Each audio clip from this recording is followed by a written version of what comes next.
자, 2부 순서 진행하도록 하겠습니다. 일단은 시작하면서 제가 좀 말씀드리고 싶은 게 있어요. 약간 커밍아웃 아닌 커밍아웃인데 제가 좀 약간 뭐라 해야 돼, 민망한 게 있어요. 민망한 게 뭐냐면은 그러니까 예전부터 간혹 가다가 들어온 소리가 있어요. 들어온 소리가 있는데 민망해갖고 더 이상 듣기가 좀 힘들어서 좀 커밍아웃을 할까 합니다. 뭐냐면은, 그러니까 가끔 가다가 이제 저한테 감사의 인사를 하시는 분들 중에 이런 얘기를 하시는 분 있어요. 뭐 팩토리님 뭐 광고 보라고 강요도 안 하고 뭔가 후원을 해도 막 그렇게 후원하지 말라고 얘기하고 막 약간 선비처럼 묘사하면서 대단하시다 이렇게 얘기하시는 분들 계신데 그건 약간 굉장히 오해세요. 예, 저는 커밍아웃 하지만은 막 누군가한테 뭐 대단히 좋은 사람으로 평가받을 만한 사람은 아니에요. 예, 적어도 그렇게 평가받을 만한 사람 아니에요. 그냥 여러분이랑 똑같습니다. 그 선비처럼 이제 생각해 주신 분들께는 너무 저를 현실과 다르게 너무 좋게 생각해 주셔서 감사드리다는 말씀을 드리고 싶은데 좀 사실과 다릅니다. 저도 똑같아요. 그러니까 여러분들한테 단지 제가 여러분들 입장이면은 자꾸 막 제가 좋아서 보는 채널이 있긴 한데 자꾸 막 광고 보라고 강요를 하거나 또는 광고 봐주세요 자꾸 이 얘기 하거나 또는 뭐 기부 좀 해주세요, 후원 좀 해주세요 이런 얘기 하면은 역지사지 입장에서 제가 싫을 것 같아서 제가 싫은 거를 여러분들한테 강요를 안 하는 것 뿐이에요. 여러분들이 만약에 후원 주시는 거 또는 광고를 열심히 봐주시면 좋아하죠. 돈인데 누군들 싫어하겠습니까? 저도 좋아합니다. 막 완전 그 감사하다는 인사하시면서 저를 너무 좋게 봐주신 분들이 막 돈에 전혀 관심 없는 약간 완벽한 선비처럼 생각하시는 분들이 간간히 있어서 너무 민망해갖고 커밍아웃 하는 거예요. 그렇지 않고요. 저도 사람인지라 돈 좋아하고요. 돈 좋아하지만 다만 좋아하는 건 좋아하는 거고 제가 거꾸로 역지사지 입장일 때 그렇게 강요받는 거는 저 역시 싫기 때문에 여러분들한테 강요를 안 하는 것 뿐이에요. 그냥 여러분들이랑 똑같은 평범한 사람이에요. 저도 단순히 제 전공 때문에 리플과 XIP에 대해 잘할 뿐이지 그거 말고는 똑같습니다. 실수도 자주 하고요. 정말 뭐라 해야 될까, 저는 재밌는 사람은 아니에요. 확실히 재밌는 사람은 아닌 거를 저도 알고 있거든요. 나도 재밌는 사람이고 싶다. 자, 어쨌든 재밌는 사람은 아닌 거 알고 있습니다. 재미도 약간 없는 편이고요. 그거 말고도 단점이 무수하게 많을 거예요. 뭐 굳이 입으로 나열하면은 막 오늘 자정까지도 얘기할 수 있을 정도로 굉장히 단점이 많은 사람일 텐데 똑같아요. 똑같습니다. 그래서 뭔가 되게 칭송받는 거는 말이 안 돼요. 그런 자격도 없고 뭔가 이렇게 막 떠받들여지는 것도 말이 안 되고요. 그럴 사람도 아니고 단점도 많은 사람입니다. 그래서 저는 오히려 아니에요. 겸손이 아니라 이건 사실이에요. 제가 막 겸손 떠는 게 아니라 이건 사실입니다. 그냥 사실이에요. 예를 들면은 텔레그램 방이 이제 있는 거를 모르시는 분들 계시고 있는 거를 아시는 분도 있어서 함께 하시는 분들이 있는데 저는 그 방에 지금 와 계신 송다리님이라던가 호야님이라던가 뭐 제주님이라던가 아니면 감자바우님이라던가 일일이 열거하면은 이제 300명 이상은 되니까 다 못하겠지만 종란님도 계시고요. 이분들한테 너무 감사한 게, 그러니까 제가 만약에 막 그 방에서 막 다른 채널들은 제가 듣기로는 막 약간 칭송받는 분위기죠. 이렇게 떠받들여진다고 하더라고요. 근데 저를 그렇게 안 대해줘서 너무 고마워요. 그러니까 예를 들면은 호야님 같은 경우는 되게 재밌는 분이거든요. 거기에서 좋은 분위기를 이끌어 주신 분도 분위기도 하고요. 그러니까 예를 들면은 저랑 막 장난치는데, 그러니까 저를 약간 다른 사람처럼 대하면 약간 조심스럽게 대할 거 아니에요. 근데 그게 아니라 이제 지금 말씀드린 분들이 저를 편하게 대해줘서 너무 좋아요. 그러니까 예를 들면 막 장난으로 막 이런저런 얘기하다가 예를 들면은 호야님이 약간 이 농담을 되게 잘하거든요. 그러니까 막 여물어 이러면서 짤을 해갖고 막 얘기하면은 저는 그게 되게 좋아요. 그리고 다른 분들도 저를 막 되게 뭔가 이 사람 말은 다 들어야 될 것 같다 이런 식이 아니라 제가 매번 말씀드린 것처럼 저도 실수도 하고 그러니까 제가 틀렸다고 생각한 게 있으면은 편하게 얘기해달라, 약간 이렇게 저를 대해주시니까 너무 좋은 것 같아요. 그래서 저는 그냥 여러분들이랑 똑같은 사람 중에 한 사람인 것처럼 약간 섞여 있는 그 느낌 있잖아요. 약간 서 있는 위치가 다르다가 아니라, 예, 그냥 평범히 똑같은 사람. 그러니까 이런 거 있잖아요. 막 친구들 관계에서도 얘는 뭘 잘하고 얘는 뭘 잘하고 얘는 어디에 특화되고 서로 다르잖아요, 장단점이. 그래서 그냥 얘가 잘하는 거 얘기 나오면 얘한테 의견도 많이 물어보고 얘 얘기도 들어보고 듣다가 좀 이상한 거 같으면 야 이거는 네가 잘한다지만 이것만큼은 이게 아니냐? 하면서 편하게 얘기도 주고받고 그 얘기하다가 약간 장난도 치고요. 예, 정말 친구 관계처럼. 예, 약간 제가 이상주의자인지 몰라도 예, 어쨌든 바라는 건 약간 그런 느낌이거든요. 근데 실제로 텔레그램 방에서 약간 그런 분위기가 돼 있어서 너는 너무 좋은 것 같아요, 저는. 예. 아니에요. 저 같은 사람 되시면 안 돼요. 저 같은 사람 닮으시면 안 되고, 예, 위인들을 닮으세요. 저는 그냥 여러분들이랑 똑같다니까요? 아무것도 없다니까요? 그냥, 약간 과격한 표현을 빌려서 여러분들한테, 체감되게 말씀드리자면, 족밥이에요. 족밥. 그 막 약간 욕설 같은 거 말고, 좀 순화시켜서 표현할게요. 좁쌀 할 때 이 좁입니다. 족밥이에요. 그냥 똑같아요. 예, 아무것도 없어요. 별거 없어요, 저도. 예.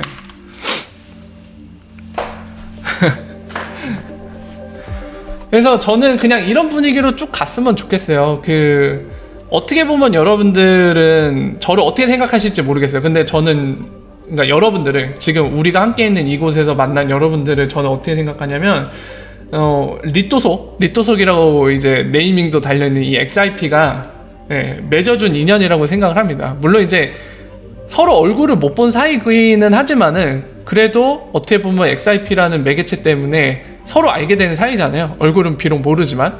예, 그래서 소중한 인연 중에 하나라고 생각을 하고요. 그리고 당연히 저도 그리고 여러분도 그러니까 우리가 예, 좋은 해피엔딩을 맞이했으면 좋겠어요. 예, 그런 가운데 뭐 당연히 우리의 주요 관심사인 리플과 XIP에 대한 얘기도 좀 나누고 그런 가운데 가끔씩은 농담도 하고요. 가끔씩은 다른 주제 얘기도 하고 네, 편안하게. 근데 실제로 그거를 텔레그램에서 이루어지고 있어서 저는 되게 소소한 행복을 느낍니다. 가끔씩은 의견이 다르더라도 막 얼굴 붉히면서 싸우는 게 아니라 너와 내 생각이 다르지만은 그렇구나. 너는 그렇게 생각하는구나. 나는 이렇게 생각하는데 너는 너의 생각 존중해. 그리고 나는 네가 또 나의 생각을 존중해. 이런 식으로 마무리되기도 하고 어떤 때는 똑같은 생각을 갖고 있어서 같이 뭔가를 같은 의견으로 얘기할 때도 있고 너무 좋은 것 같아요, 저는. 목소리 섹시하다고요? 그런 거짓말을 거짓말 하지 마세요. 누굴 속이려고 그래. 목소리가 섹시하진 않아요. 네.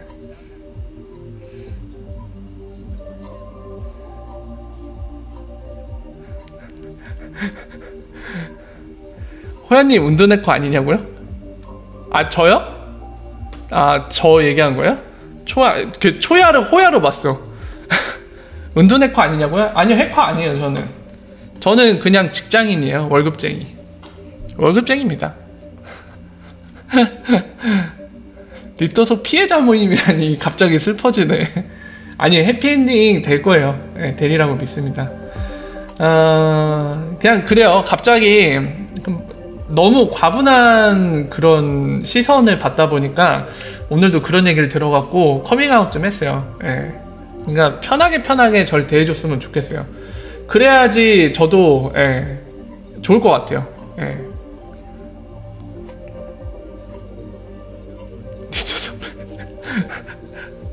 겐치라고요? 사절합니다. 남자는 사절합니다. 남자 사절합니다. 지송. 자, 어쨌든 그렇고요. 1초가량 봤다고요?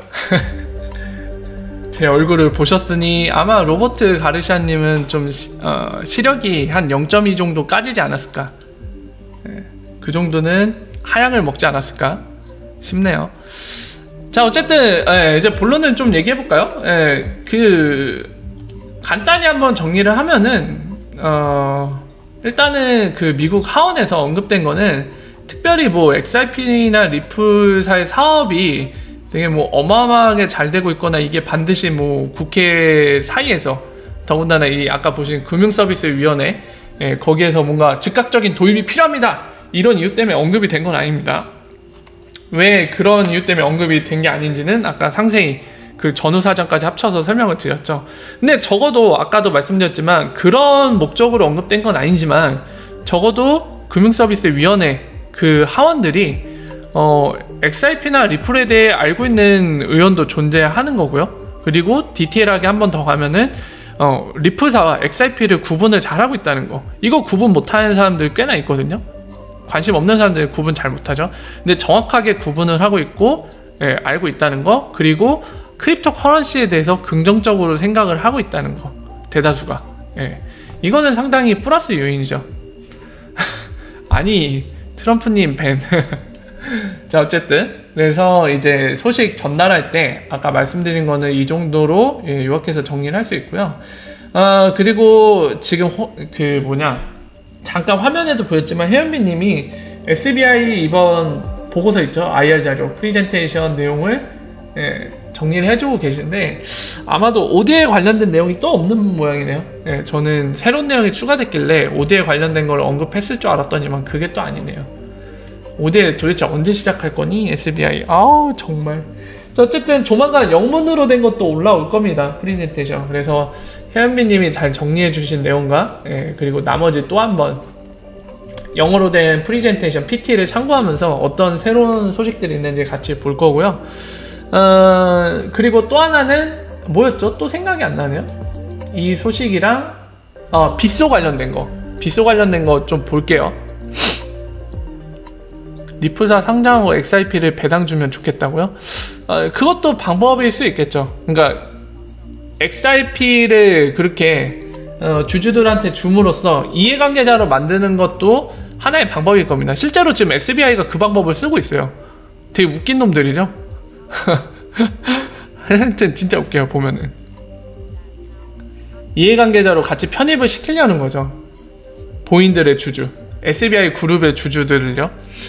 그 방법을 쓰고 있는데 리플사도 그 방법을 쓸 수도 있겠죠. 나중에 IPO 한 뒤에. 유효한 방법 중에 하나라고 보여져요. 저는 개인적으로 그게 좋은 방법이다 나쁜 방법이다 이런 거를 따지자면은 잘 모르겠어요.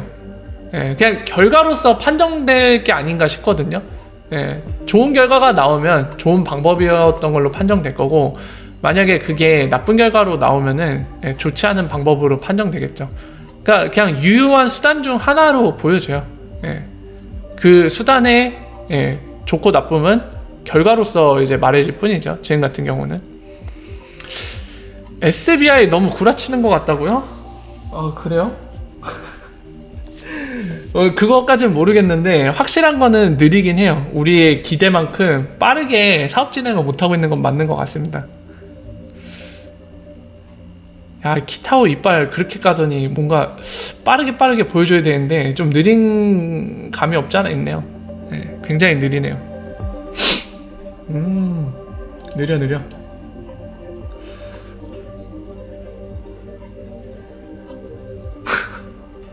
진짜 이 민드 이 친구들 진짜 진짜 어이가 없네. 이거 아직도 계속 올라오고 있네요. 그만해라. 이미 내가 설명 다 했다. 객관적으로 선동 좀 그만해. 선동쟁이들. 일본 친구들 신뢰가 안 간다고요? 그죠? 우리나라 사람이라고 하면은 일본을 대부분 좋아하지 않을 거예요. 그럴 수밖에 없고 저 역시도 그렇고요. 일본이라는 나라를 좋아하지 않아요, 저도.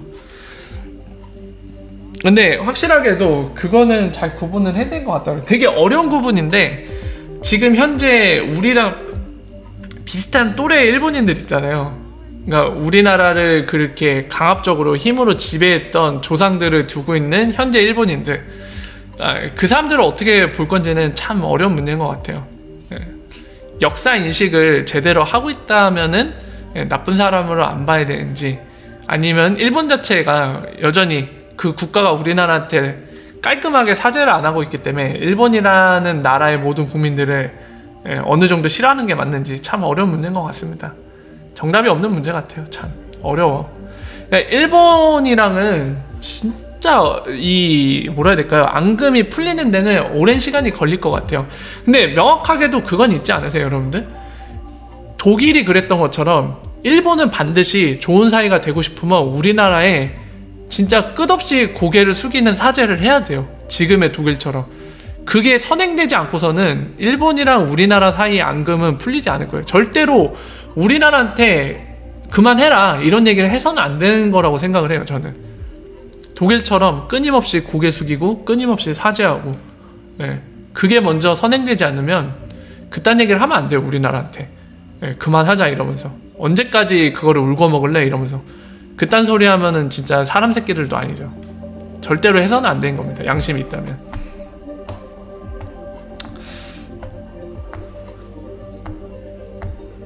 와우, 혜연비님 고생하셨네요. 여러분들 다 퇴근은 하신 거예요? 퇴근하셨어요? 다? 혜연비님은 방금 집에 도착하신 것 같고 저도 집이고요. 네. 저녁 못 드셨겠다 여러분들 다. 네.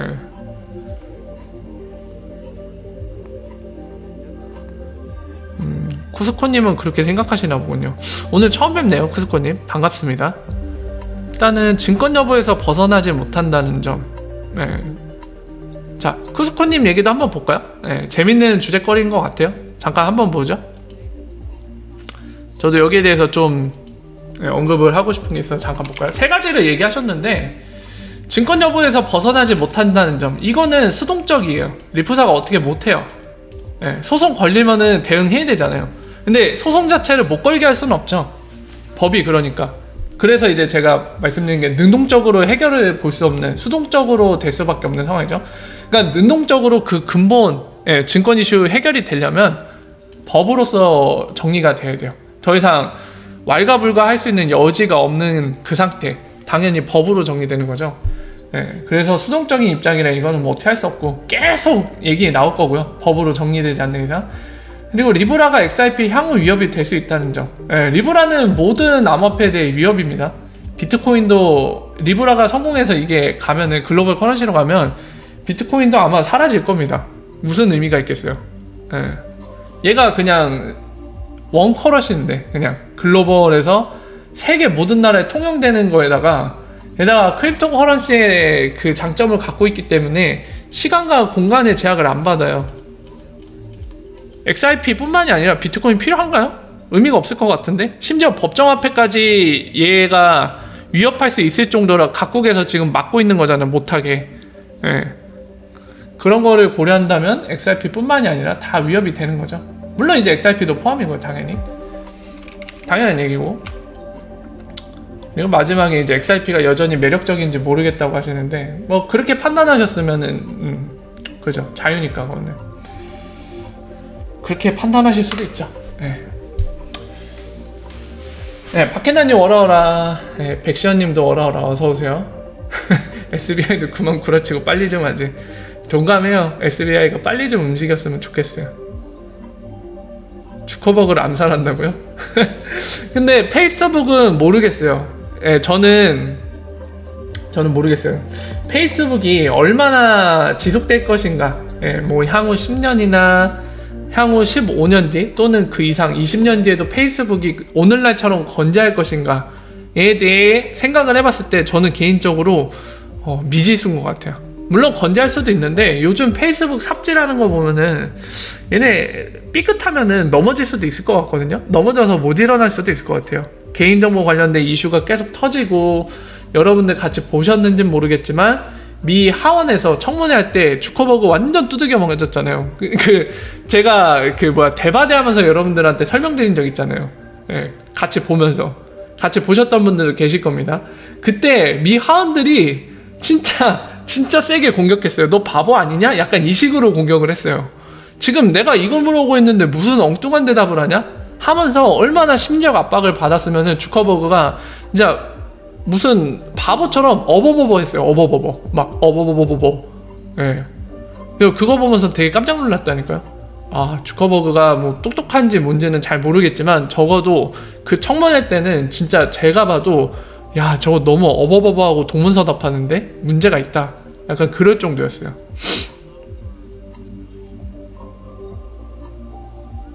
안녕하이님, 워라 어서오세요. 반갑습니다. 전지현을 붙여서 미인계 쓴다. 아니요, 금요일에 19시 반에 하는 거 아닌데 오늘은 이제 개인 사정상 좀 빨리 시작을 했네요. 네. 페북 인스타 안 하신 분들 꽤 되네요. 저는 페북 계정 있고 인스타도 계정 있는데, 인스타그램. 물론 이제 활동은 안 해요. 페북이랑 인스타그램 활동은 안 하긴 하는데 계정은 갖고 있어요. 야, 생각보다 많이 안 하신다. 근데 페북에 그 10억 명이 넘는 유저는 어디서 나오는 거죠? 어디 있는 거지? 그 유저들? 우리나라 사람들 지금 여기 계신 분들만 딱 봐도 많이들 안 하시는데. 신기하네. 아, 맞아. 페북 진짜 페북에서 이상한 계정 많아요. 네, 여러분들한테 낚시 걸려고 하는 계정들 되게 많아갖고. 아! 여러분들 업비트 얘기해보죠. 업비트. MSJ님이 잘 얘기 꺼내셨네요. 우리 업비트에 대해 좀 살펴볼게요. 업비트 재판 1심이 무죄 판결 났습니다. 네, 1심 재판에서 무죄 판결이 났어요. 그래서 같이 그거 보면서 제가 좀 객관적으로 설명을 드릴게요. 여기 나왔죠? 자, 검찰이 신나게 조사를 하고 나서 이거는 죄가 있다라고 판단하고 기소를 했죠. 그래서 법정에 갔고요. 지금 1심이 판결이 났는데 법원에서 이렇게 판결했다고 지금 요약해서 한 줄로 딱 나오죠. 뭐라고 얘기하죠? 법원에서는 보유하지 않은 가상화폐로 거래했다고 보기 어려워, 이렇게 얘기했다고 하죠. 그래서 무죄 판결 났습니다. 1심은. 근데 다들 아시죠? 1심이 최종 판결은 아니에요. 만약에 검찰에서 항소를 하면은 더 가야 돼요. 2심으로 가고, 거기서도 또 결과 나왔는데 뭐 예를 들면은 검찰이 져갖고 또, 그러니까 원고가 패소한 거죠. 패소해갖고 다시 항소하면 대법원 가는 거고, 만약에 업비트가 뒤집혔어요. 판결이 뒤집혀서 2심에서는 업비트 유죄가 인정돼갖고 이제 업비트가 이거 인정할 수 없다 하면 항소해갖고 대법원 가는 거죠. 한참 더 지나야지 결정이 날 거예요. 어쨌든 그런 상황이고요. 1심은 일단 무죄로 선고가 됐습니다. 선고됐는데 이 재판 과정 중에 이제 판사가 판결을 내리기 위해 사실관계를 따지죠. 그러니까 첫 번째는 항상 똑같아요. 어떤 재판을 하던 간에 사실관계를 따집니다. 그래서 사실관계를 따지기에 양쪽에 이제 네가 주장하고 싶은 걸 얘기해봐. 너의 주장을 얘기해봐. 지금 이 사건에 대해서.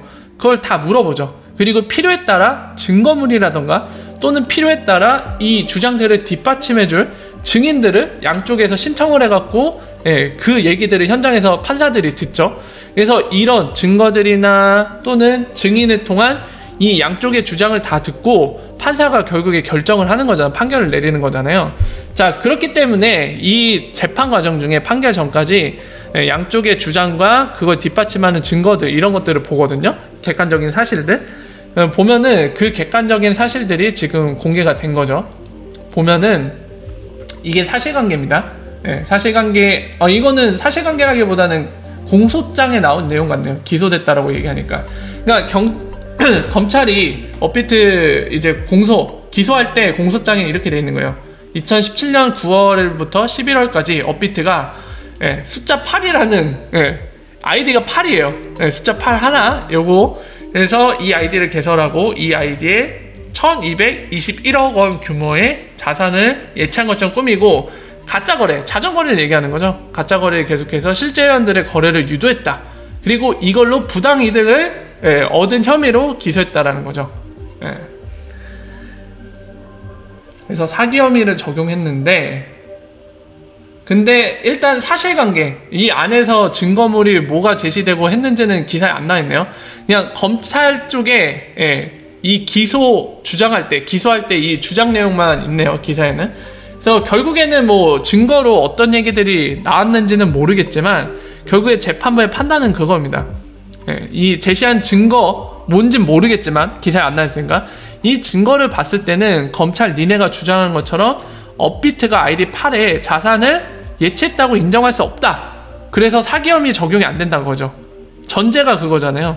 이 숫자 8이라는 아이디 개설하고 여기에 1221억 규모의 자산을 예치한 것처럼 꾸며서 사기를 쳤다. 이게 전제인데, 근데 그 전제가 성립하지 않는다는 거죠. 증거만으로는. 그래서 무죄 판결을 냈습니다. 자, 이게 객관적인 사실이고요.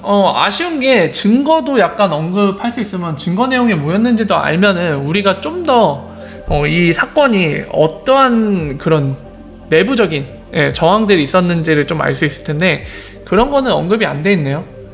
어쨌든 법원의 판단은 무죄! 무죄입니다. 당연히 업비트가 주장한 게 그거죠. 예전에도 기사로 나왔지만 업비트 주장은 그거잖아요.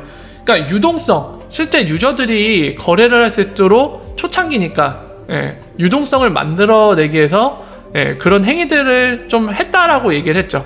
그러니까 사기를 치기 위해 한 게 아니라 유동성이 있어야 고객들이 거래를 하잖아요. 그래서 유동성을 만들어내기에 본인들이 그렇게 자전거래를 했다라고 얘기를 했죠. 그 얘기 아마 예전 기사에 나왔고 그 기사가 사실이라면 그런 부분은 인정을 했던 것 같아요. 근데 다만 이제 지금 이 재판의 가장 핵심적인 부분은 사기냐 아니냐잖아요. 그런 행위가 부당한 이득을 챙기기 위한 사기 행위냐 또는 업비트가 주장한 것처럼 부당한 이익이 아니라 고객을 위해서 그렇게 거래할 수 있도록 유동성을 만들게 했고 그거를 사기로 써서 우리가 부당한 이득을 챙긴 건 없다. 이 두 개의 주장일 텐데 일단 1심에서는 검찰의 주장에 증거가 빈약하다.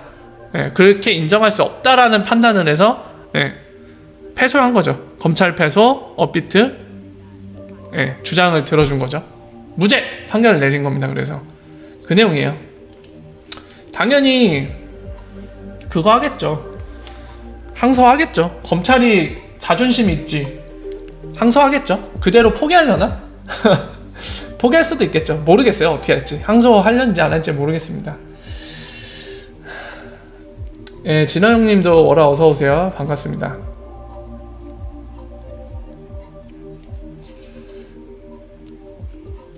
거래량 구라를 믿게 하는 것이 진짜 능력임.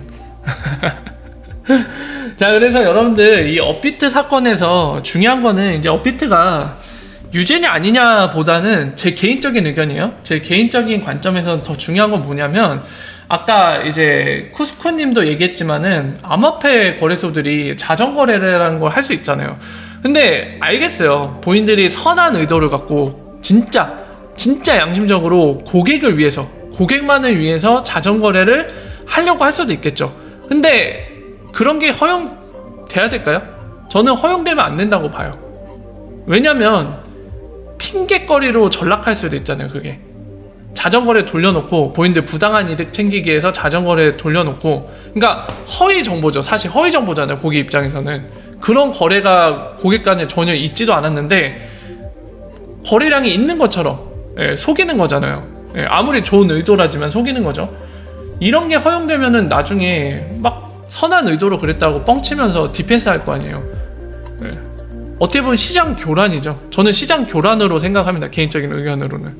그렇기 때문에 이런 거를 방치해서는 안 된다고 봐요. 그래서 저는 뭘 얘기하고 싶냐면은 빨리 이 법이 정비돼야 된다고 봐요.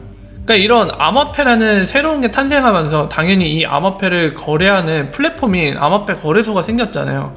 그러면은 이것도 하나의 금융이기 때문에 돈이 오가는 문제이기 때문에 여기에 관련된 법이 정비가 돼서 암호화폐 거래소들이 어떤 책임과 의무를 갖는지 명확히 해줘야지 이 암호화폐 거래소라는 곳에서 이제 거래를 하는 고객들이 지금 우리 같은 사람들 있잖아요. 이 사람들이 보호를 받을 수 있잖아요. 그리고 사기 행위가 좀 더 근절되겠죠. 이런 게 정확하게 정리가 돼야지. 그래서 이런 것들이 빨리 선행돼야 되는 게 아닌가. 그게 가장 중요한 게 아닌가 싶어요. 이 사건을 통해서 우리가 가장 중요하게 생각해야 되고 가장 필요로 하는 게 단적으로 드러난 사건이 아닌가 싶어요. 빨리 법 정비가 필요하다. 이거를 불법으로 간주할 건 빨리 불법으로 만들어서 그냥 쳐내던지 아니면은 이거를 야 이거는 우리 미래에 필요한 기술이다. 그러니까 합법이다. 할 거면 빨리 정리를 해주던지. 근데 지금 이것도 아니고 저것도 아니고 어중간하게 이 국회의원들께서 입법 활동을 하나도 안 하시고 놀고 자빠져 있는데 이거 빨리 정리해줘야 돼요. 국회의원님들 계세요? 국회의원님들 일을 하세요. 월급을 받으면. 아 열받네 갑자기 또. 돈을 꽁으로 먹으면 일 좀 하라고. 화딱지다 진짜. 입법 활동을 전혀 안 하니까 화가 나네요. 물론 하는 국회의원님들도 있습니다. 있습니다만 대부분이 놀고 자빠져 있기 때문에 갑자기 또 화가 치미네요. 예. 그게 가장 중요한 것 같습니다. 예. 이 산업에 있어서 우리한테 가장 중요한 게 그 부분이 아닐까 싶어요. 뭐 업비트가 유죄냐 무죄냐는 부차적인 거죠. 그 다음 일이고요. 예.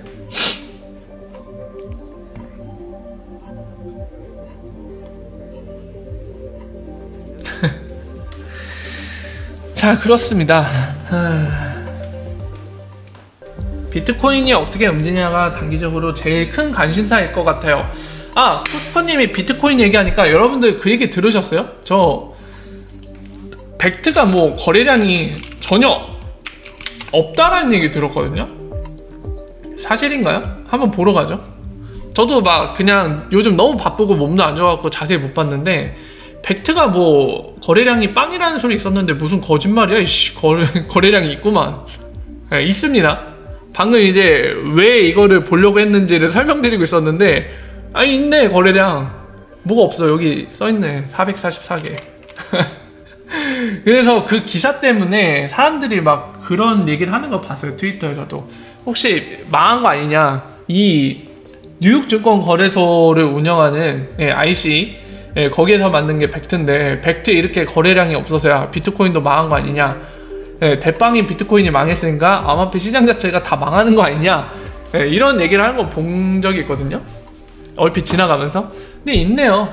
있긴 한데 이 상품 같은 경우 지금 444개의 볼륨을 갖고 있는 이 상품 같은 경우는 그거네. 주기가 월단이네요. 몬슬리라고 되어 있죠. 월간이고 이거 달러네요. 달러 대 비트코인이네요. 그러니까 뭘 얘기하냐면은 벡트가 왜 이슈화가 됐죠? 처음에 현물로 하니까 선물인데 비트코인 현물 갖다가 하니까 되게 굉장히 이슈화가 됐었고 이거를 또 장점으로 내세웠어요 얘네들이. 근데 지금 보시는 444개의 거래가 있는 게 이 기간이 월 단위로 끊는 하루가 아니에요. 세틀먼트가 월이에요. 월 단위인 요거고 더군다나 달러로 하는 선물이에요. 그게 444개. 그러면 얼마죠? 지금 개당 1000만원 정도, 조금 넘죠. 1000만원. 그러면 45억 정도? 이거밖에 안 되네요. 45억. 좀 약간 안습인데요 솔직히. 45억 정도 규모밖에 안 되고요. 다른 상품 어떤지 봅시다. 얘네가 데일리도 있어요. 그 데일리는 얘네 그거 비트코인 현물은 데일리거든요. 어디 갔니? 어디 가야 볼 수 있을까?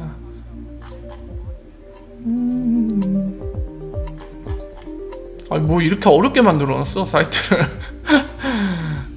자, 마켓에 가면 있을까요? 요거네요. 달러 선물. 여기 있다. 여기 있네. 요 상품이죠 요거. 비트코인으로 직접 하는 선물 거래. 요건데 한번 보죠. 잠깐만.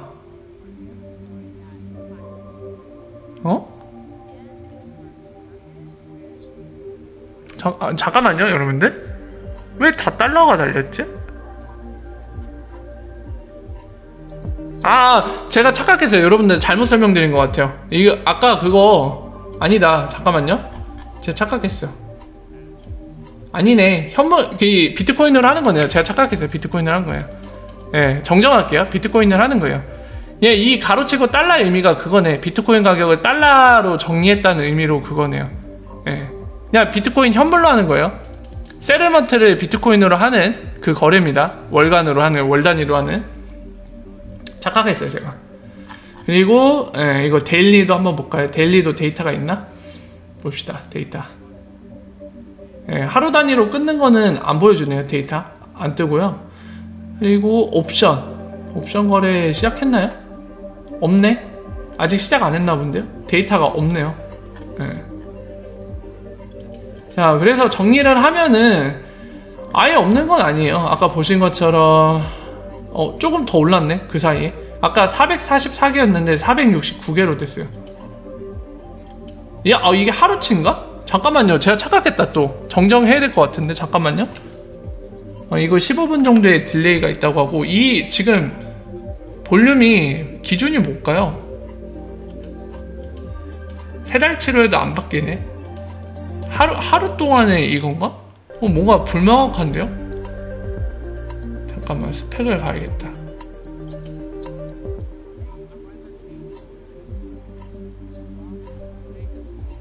(487) 기준이 뭔데? 기준이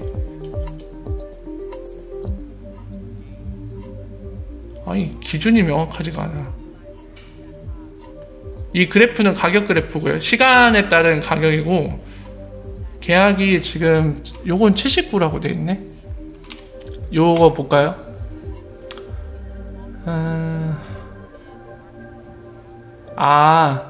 2월에 시작한 거구나. 세르먼트가 언제니 너? 2월 20일. 이 상품. 오케이 이해했어요.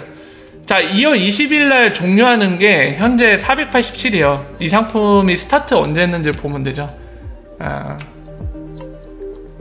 언제 시작했니?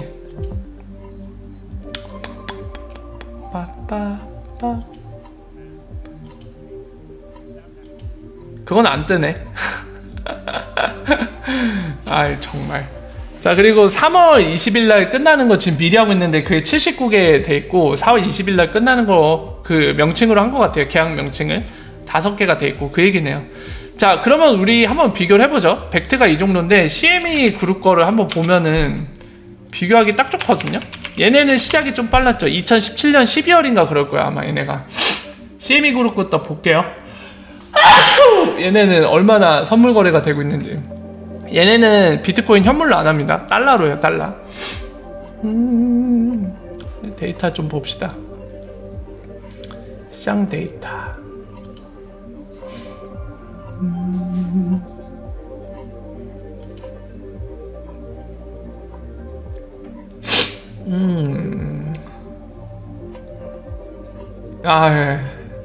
뭐야.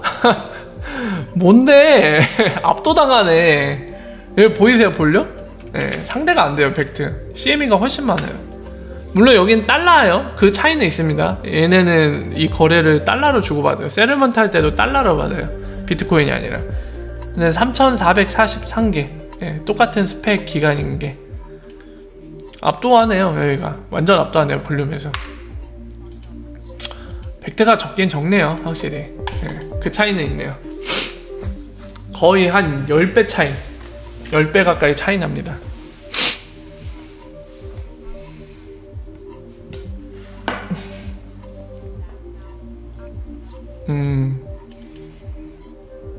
혜연미님이 얘기한 것도 하나의 이유가 될 수 있을 것 같아요. 비트코인 갖고 세력하는 친구들이 익명으로 하고 싶어 하지, 약간 저런데 하면은 본인이 등록을 해야 되잖아요. 자신의 비트코인 갖고. 그러니까 그런 게 노출될 수도 있으니까 익명성을 유지하고 싶으니까 이러는 거 아니냐, 이런 맥락에 얘기해 주시는데 충분히 이유가 될 것 같아요. 진짜 중요한 부분이죠.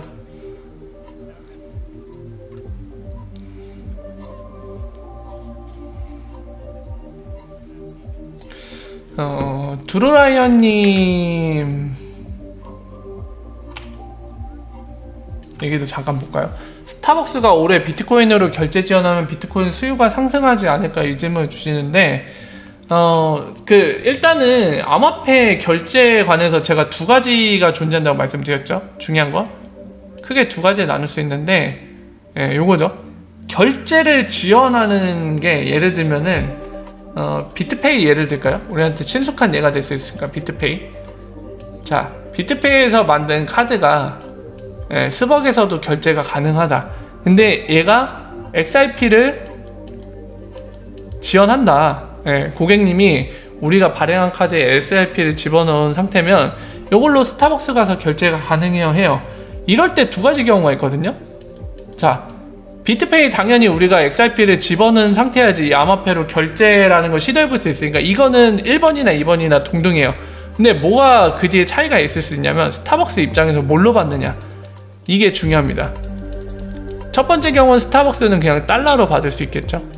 그리고 두 번째는 XIP를 그대로 받을 수도 있을 텐데, 요때 요런 케이스여야지만 실제적으로 XIP에 대한 수요가 증가하는 거죠. 그죠?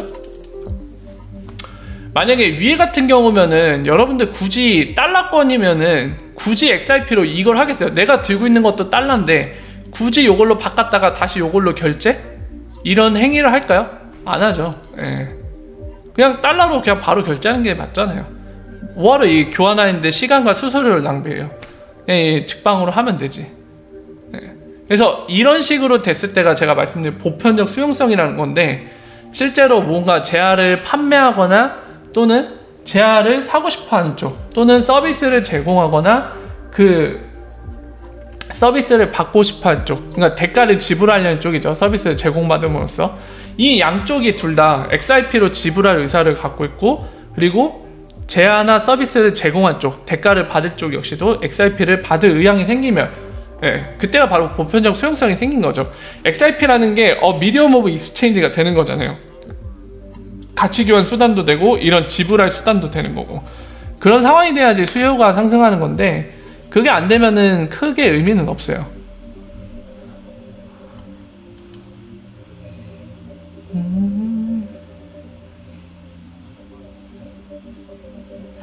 아니에요.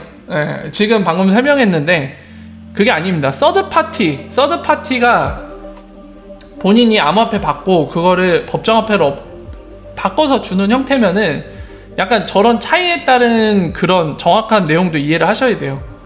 스타벅스가 만약에 진짜 그 암호화폐가 가치가 있다고 생각하면 법정화폐 대신 그거를 받을지도 모르는데, 그런 날이 오기에는 아직 시간이 많이 걸려야 돼요. 여러분들이 상인이라고 생각을 해보세요. 여러분들은 암호화폐로 지불받을래요? 달러로 지불받을래요? 미국권이에요. 달러권이란 말이에요. 거기에서 여러분들 사업을 하고 있다고 가정해봅시다. 근데 여러분들이 하는 사업에 여러분들 뭐 재화를 파는 걸 수도 있고, 아니면은 이제 서비스를 제공해서 대가를 받는 사업일 수도 있는데, 그 뭐가 됐던 간에 고객이 이제 지불을 하려고 그래요. 그 대가를. 근데 달러로 받으시겠어요? 암호화폐로 받으시겠어요? 솔직히 냉정하게 여러분들 사업하는 입장입니다. 지금 현재 여러분 입장이 아니라 이 가정에서처럼 미국 달러권에서 사업을 해요. 달러로 받을래요? 암호화폐로 받을래요? 저 같으면 무조건 달러인데? 차라리 그걸 받고 나서 내가 암호화폐 갖고 싶으면 그 돈으로 사는 게 맞지, 애초에 나한테 선택사항도 없이 그거를 처음부터 암호화폐를 받는다고요? 진짜 바보짓이죠. 달러로 받죠, 당연히.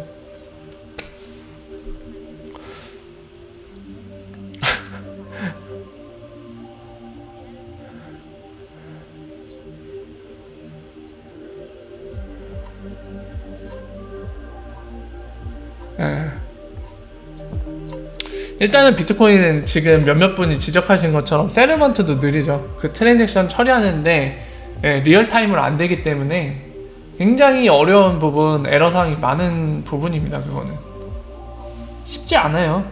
법으로도 정비 안 됐지, 애초에 세틀먼트도 느리지, 그리고 어차피 상인들 입장에서 과연 비트코인으로 직접 받을 것인가, 법정화폐가 아니라 어려운 상황이죠.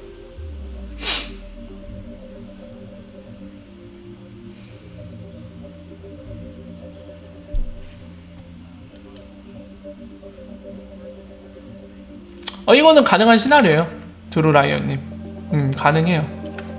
한국에서 원화로 충전해서 미국 스타벅스에서 달러로 받으면. 근데 좀 디테일을 가져가 보시면은 역시나 현실적으로 어렵다는 걸 아실 수 있습니다. 한국에서 원화로 충전해서 뭘로 충전하세요?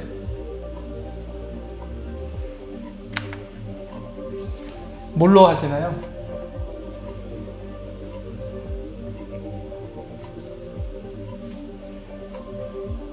그건 가능한 시나리오예요. 제가 벡트 관련된 거 설명할 때 이 시나리오 말씀드렸죠. 실제로 벡트가 본인들이 그 중개 플랫폼이 돼주려고 해요.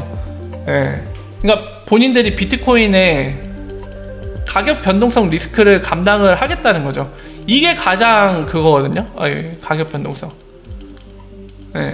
그거를 본인들이 감내하고 스타벅스에는 그냥 달러로 주면 돼요. 벡트가. 그래서 비트코인이 가격이 변하는 거에 따른 그 리스크는 벡트가 가져간다고 하면 실제로 가능한 시나리오고, 예전부터 제가 벡트 관련된 거, 벡트 서비스 출시되기 전에 이 설명을 드렸죠. 이거는 가능한 구조예요.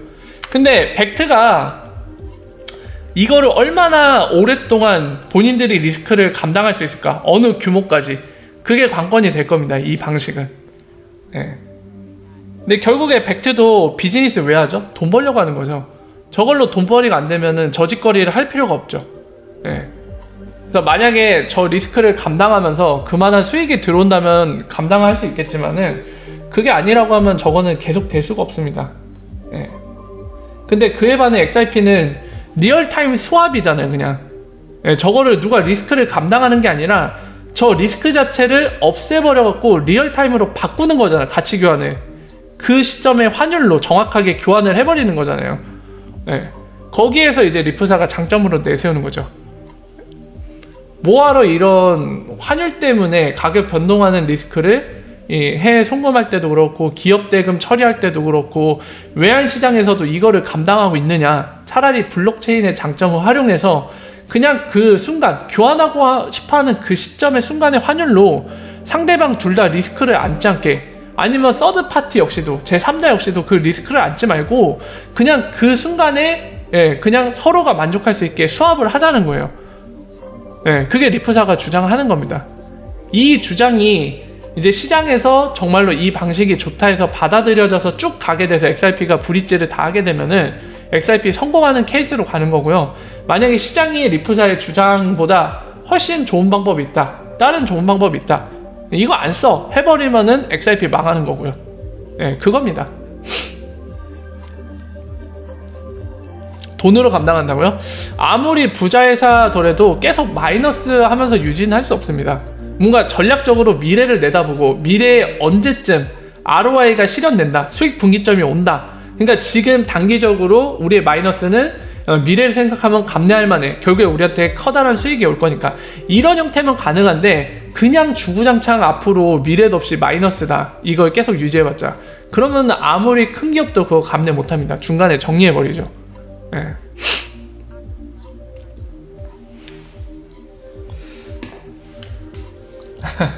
네, 맞아요. 굉장히 중요한 미래 얘기예요. 어떻게 되냐에 따라서 XRP 성공할 수도 있을 거고요. 어떻게 되냐에 따라서 XRP가 진짜 미래에 우리의 기대만큼 못 갈 수도 있습니다. 지금 그 변화하는 과도기 시점을 지금 우리가 겪고 있는 거예요, 사실상. 이 과도기 어떻게 될지,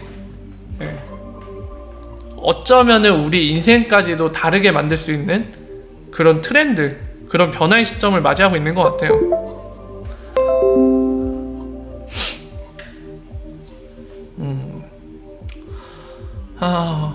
근데 여러분들 그런 거 생각해 보셨어요? 은행 입장이나 또는 정부 입장에서 워낙 암호화폐 사기가 많잖아요. 그러니까 우리 관점 말고요, 우리의 관점을 잠깐 버리고 정부기관이나 금융기관 입장에서 생각을 해봅시다. 이 사람들은 특정 암호화폐에 대해 뭔가 자세히 알고 있거나 특정 암호화폐에 대해 선호를 하거나 또는 싫어하는 사람들이 아닙니다. 그냥 암호화폐라는 것들이 존재하고 그 중에는 비트코인, 이더리움, XRP라는 이런 네이밍 있는 암호화폐들이 존재하는 수준까지만 알고 있는 은행이라던가 또는 정부기관, 중앙은행에 소속되어 있는 직원이라고 생각을 해보세요. 또는 임원. 지금 가정했듯이 이런 쪽 입장이면 여러분들 눈에 현재 암호화폐 갖다가 막 북한이라던가 또는 테러리스트들이 그걸 자금 세탁하는데 쓰고 있고, 그리고 암호화폐 ICO 한다고 사기 쳐먹는 놈들 막 있어갖고 막 구속되기도 하고 잡아가기도 하고 사건하고 일어나잖아요. 이런 상황에서 본인들 비즈니스에 암호화폐를 쓰라고 하는데 여러분들 입장에서 그거를 좋게 보면서 적극 수용, 이런 식으로 접근할 수 있느냐, 거기에 대해 객관적으로 생각해보면 어떨까? 한 번쯤 생각해보셨나요? 저 같은 경우는 쉽지 않을 것 같아요. 지금 형태로도 뭔가 잘 유지되고 있는데 뭔가 개선할 필요가 있는 상황일지더라도 지금 방식으로 어쨌든 뭔가 안 되거나 그런 건 없잖아요.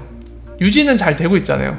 그런 상황에서 굳이 이거를 막 사기 사건도 많은 암호화폐를 끌어다가 내 비즈니스에 써라? 그거 되게 쉽지 않은 결정일 것 같아요.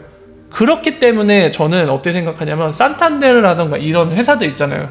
메이저뱅크에 속하는 뭐 미쓰비시뱅크라던가 이런 것들이 뭔가 이런 신기술을 같이 연구하고 있거나 적극적인 태도로 임하고 있다는 거, 이건 되게 대단한 결정이라고 보여져요. 물론 우리 입장, 다시 돌아와서 우리 입장에서는 야, 이 느려 터진 것들 니네 거북이냐? 아니 그 세계급 회사라면서 왜 이렇게 느려? 빨리빨리 결단해서 더 빨리 할 수 없겠어?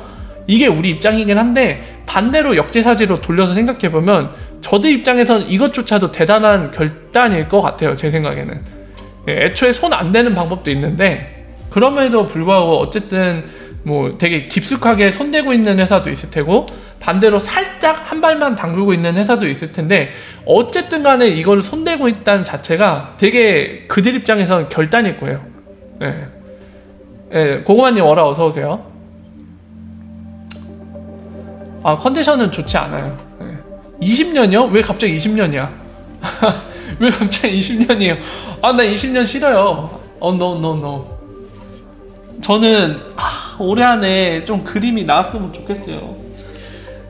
올해 안에 나왔으면 좋겠습니다. 이 송금 경로도 더 추가되고 5대 볼륨 어느 정도 올라서 올해 안에 좀 약간 방향성이라도, 그러니까 이 XRP가 이 시장에 수용이 돼서 많이 사용될지 안 될지에 대해서 판가름이 났으면 좋겠어요. 올해 안에. 물론 이거는 제 기대와 욕심이지만 그게 이루어졌으면 좋겠습니다. 저는 20년 생각하면 깜깜하네 진짜. 나이가 몇인데.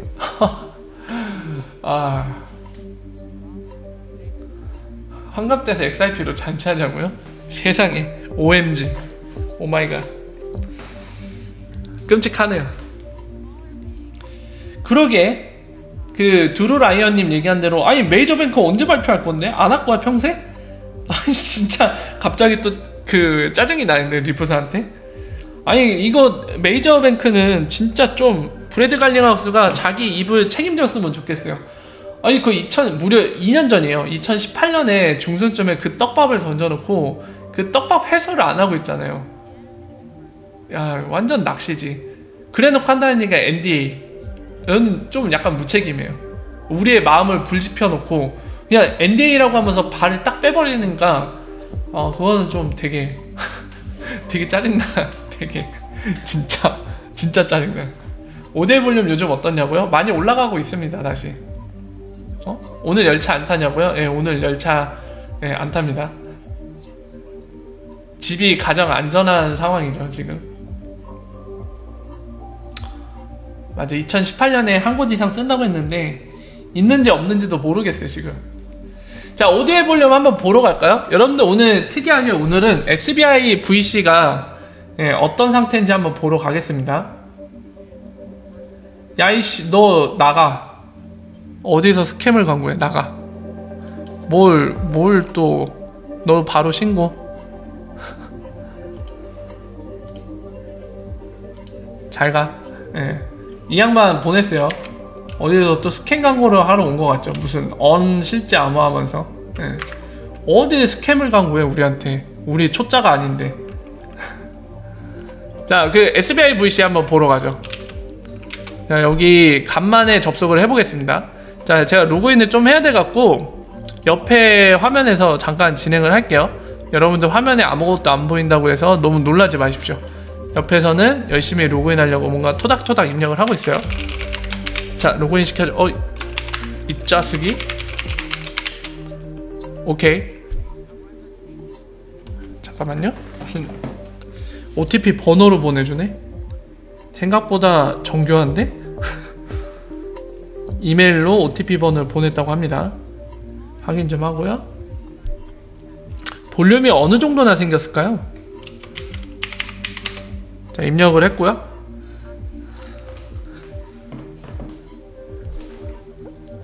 봅시다.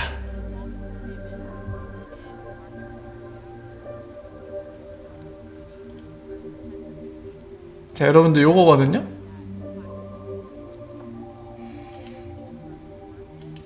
딱 3개밖에 없네. 자, 볼륨 한번 찍어볼게요. 아니 1단위로 표기하고 싶은데? 이건 뭐야? 1일 단위 요건가?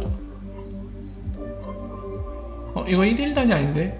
분인 것 같은데? 아, 여기 있다. 1일 하루. 아니 뭐 이렇게 확대돼서 나 여러분 보셨어요? 어메이징한데? 보셨습니까? 지금 현재 최근에 SBI VC의 하루 XRP 거래량인데 오늘 10만 개, 이때는 한 350만 개 됐는데 1월 14일날 뭐 있었나요? 왜 350만 개나 거래가 됐지? 이땐 좀 제법 있었어요, SBI VC 치곤. 하지만 오늘 10만 개 끝. 그리고 오더벅 두께도 한번 볼까요? 오더벅 두께 형편없죠? 뭐 1000사도 아니고 1040, 5000개, 1040, 10개, 64개, 1000개. 예, 형편없죠? 예. 아직 작거래소다. 작거래소다. 아니 이거 신고했는데 왜 안 갔어? 스캔 광고를 어디서 하는 거야 도대체?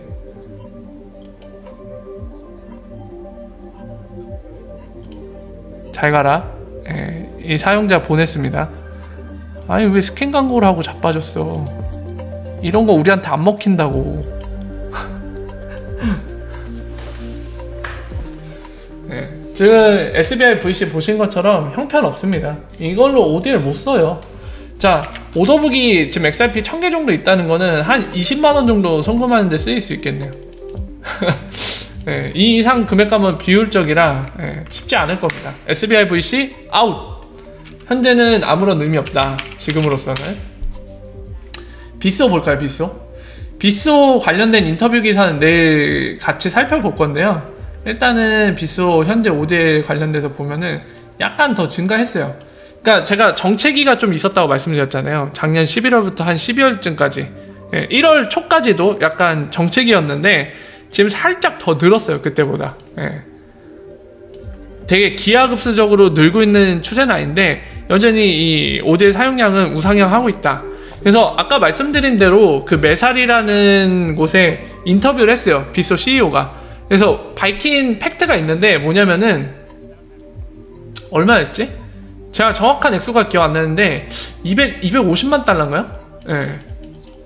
250만 달러인가 200만인가 이 사이쯤 될 겁니다. 정확히 수치가 기억 안 나는데 이 사이쯤 돼요. 사이쯤 되는데 12월 말 기준으로 비쏘가 처리한 이 USD에서 멕시코 페소 구간 오디엘로 처리한 게 이 정도 금액이래, 일주일 동안. 그렇다고 합니다. 그래서 자세한 내용은 내일 같이 살펴볼게요.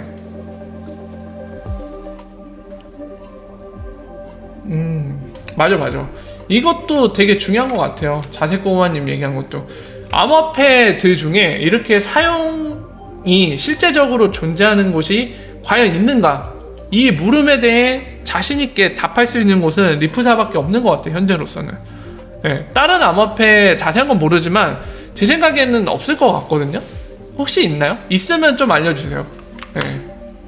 반박하기 위한 게 아니라 있다면 좀 궁금하긴 합니다. 이제 다른 암호화폐도 실제적으로 사용되는 게 있다면은 좋거든요. 암호화폐 산업 자체에 좋은 일이죠. 암호화폐라는 게 그냥 스캠으로 그냥 한탕 사기 쳐먹으려고 존재하는 게 아니라 진짜 기술로서, 그리고 우리의 미래에 우리에게 도움이 되고 우리에게 혜택을 줄 만한 기술로서 실제적으로 존재하고 있고 그게 실제적으로 사용되고 있다. 이 사실은 굉장히 좋은 거거든요. 그래서 다른 암호화폐 중에 있다면은 저 좀 알려주세요. 저도 알고 있는 게 좋으니까. 라우엔디님 감사합니다. 구독도 감사하고요. 불과 3년 만에 비트코인 인프라나 XRP 인프라 대단하게 성장했죠, 그때 비하면. 그쵸.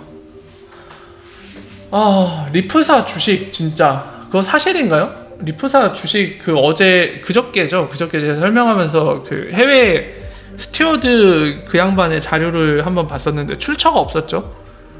리프사 주식 가격을 어떻게 알았지? 근데 그게 비상장인데 그 공개되나? 가격이? 알 수가 없어요. 현재 61달러라고 하는데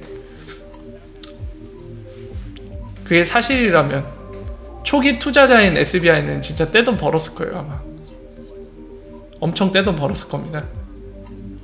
12 ship스 12ships라는 거 들어본 적 있는데 그게 진짜로 사용이 돼요? 어디에 사용돼요? 이더리움 체인링크? 그러니까 단순히 이런 게임 말고 그 막 블록체인 게임 해갖고 게임하면서 조금씩 막 벌어들이고 이런 거 말고요. 실제 그러니까 이 블록체인이란 새로운 네트워크나 새로운 사업 때문에 생긴 이런 조그만 데 말고 실제 우리가 실생활에서 접할 수 있는 회사, 뭐 삼성이라든가 또는 금융기관들, 은행이라든가 이런 곳들, 예, 이런 곳에서 사용하는 거. 그들만의 리그 말고 우리 원래 실생활, 블록체인이 없던 시절, 그리고 크립토 커런시라는 세계를 빼도 존재하고 있는 이 세상, 우리가 24시간 시간을 지내면서 우리가 생활하면서 겪는, 직간접적으로 겪는 요곳에서 사용되는 거, 실제적인 거. 12척의 배.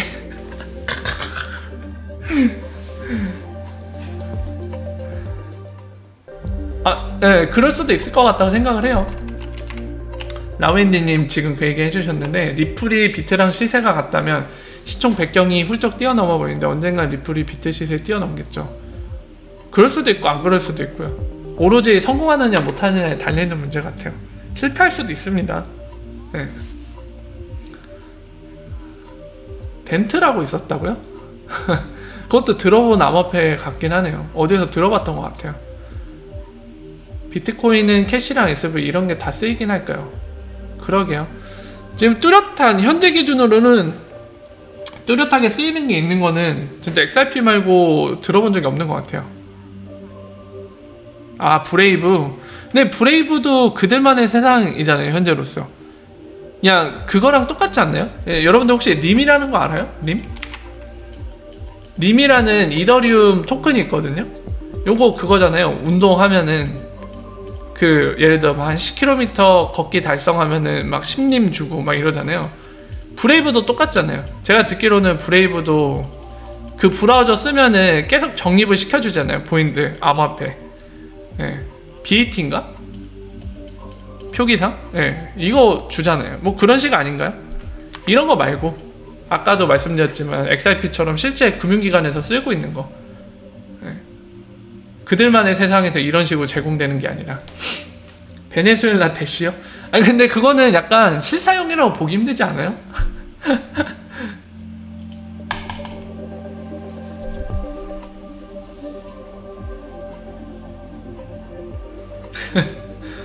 $61 돼도 사장 책상에 오줌 못 넣는데 $61 되면은 상상 좀 해봅시다. 네. 간만에 마약 좀 한번 먹어봅시다. $61 되면은 가만 보자. $61라. 사장 책상에 오줌 넣어도 되겠는데? 그 정도면 오줌 한번 놔도 크게 상관없을 것 같은데? 야, 책상 새로 사줄게 임마. 어? 울지마 이러면서 사줘도 될 것 같은데? 아, 여러분들 그 소식 들었어요? 예, 재미난 소식 하나 알려드릴게요. 또 재미난 게 있습니다, 여러분들. 자, 그 비트박스라고 알고 있죠, 여러분들? 얼마 전에 그 XRP를 상장 폐지했던 요 회사 알고 계시죠? 예, 비트박스. 그리고 예, 라인이 운영하는 거래소죠. 예, 여기가 바로. 근데 이 비트박스 공지사항 한번 보여드릴게요. 얘네가 얼마나 망해가고 있냐면은 그 XRP를 상장 폐지하면서 사람들이 이거 갖다 막 까기도 하고 어떤 사람들이 되게 슬퍼했잖아요. 아니, 라인이라는 거대 회사가 운영하는 거래소인데 어떻게 XRP를 상장 폐지할 수 있느냐, 되게 슬프다 이런 얘기도 하셨잖아요. 얘네가 얼마나 망해가고 있는지 보여드릴게요. 보이세요? 비트박스 어플 종료한대. 그러니까 스마트폰으로 이제 사용을 못해요. 완전 망해가고 있어요. 거래량도 바닥치고 있고요. 라인한테 미안한 얘기지만 이건 팩트니까. 이 거래량 없어요 이거. 네. 보세요. 비트코인 같은 경우도 자 보세요. 비트코인이 법정화폐랑 쌍자체가 없네 아예. 그리고 테더로 된 것도 봅시다. 테더로 된 거 얼마나 있는지 봅시다. 테더로 비트코인 거래하는 거 보이시나요? 743달러치 밖에 안 됐어요. 최근 24시간 동안. 얼마예요? 74만원. 이렇다니까요, 거래량이. 여기에서 상장 폐지되는 건 아무 의미가 없어요. 망해가고 있어서. 그러니까 이 어쨌든 라인은 거래소 만들어서 뭔가 해보려고 했는데 적어도 비트박스 망했어요. 근데 여러분 최근에 기사 보셨나요? 라인이 일본 내에서 다시 만들죠. 예. 그 기사가 나왔던 것 같은데 LVC라고 하나요? LVC 해갖고 일본 내에서 링크를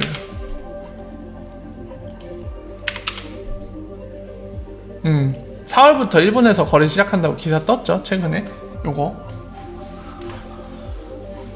비트박스가 아마 일본 내에 쓰려고 만든 거래소가 아닐 거예요. 그러니까 저거 버린 것 같아요. 네, 버린 것 같고 여기에서 이제 새로 시작하는 것 같아요. 아니면은 저거를 이제 일본 시장에 적용할 수도 있고요. 어쨌든 일본에는 거래를 제공 못하고 있었어요. 네, 어쨌든 근데 이제 일본 시장에도 진출한다. 4월 초부터. 비트맥스? 박스가 아니라? 또 새로 만들어? 비트맥스? 이거 오타인가요? 자, 어쨌든 사실관계는 모르겠지만 어쨌든 그렇습니다. 예. 모르겠어요. 비트박스 망한 이유는 저는 잘 모르겠어요. 뭔가 전략상 실패겠죠. 예. 전략상 실패 같은데 도대체 어디에서 저렇게 뻘짓을 해갖고 저 정도로 망했는지는 저도 잘 모르겠습니다.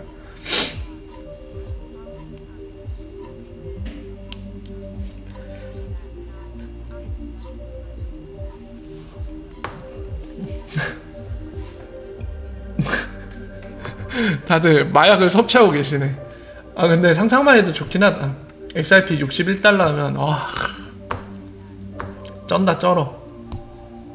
진짜 쩐다. 오마이갓. 상상만 해도 좋은데요? 아 비트맥스도 혹시 라인 거예요? 한번 볼까요? 저는 이런 거래소가 있는지도 몰랐어요. 요거예요? 진짜? 이것도 라인 건가?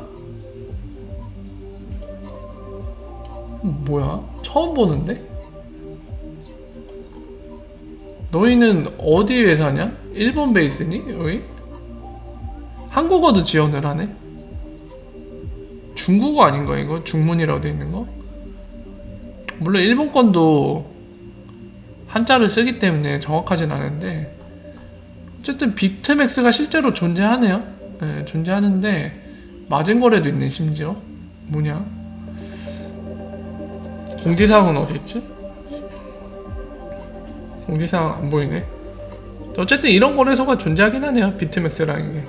몰랐습니다. 처음 알았어요. 이런 거래소가 있는지.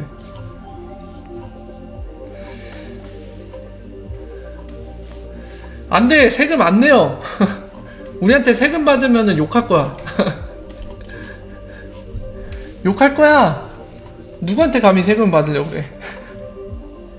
여러분들 우리 담합합시다.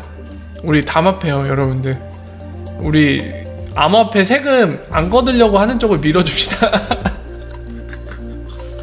딴 거 다 모르겠고 예, 암호화폐 세금을 안 걷겠다는 공약을 하는 쪽을 밀어줍시다.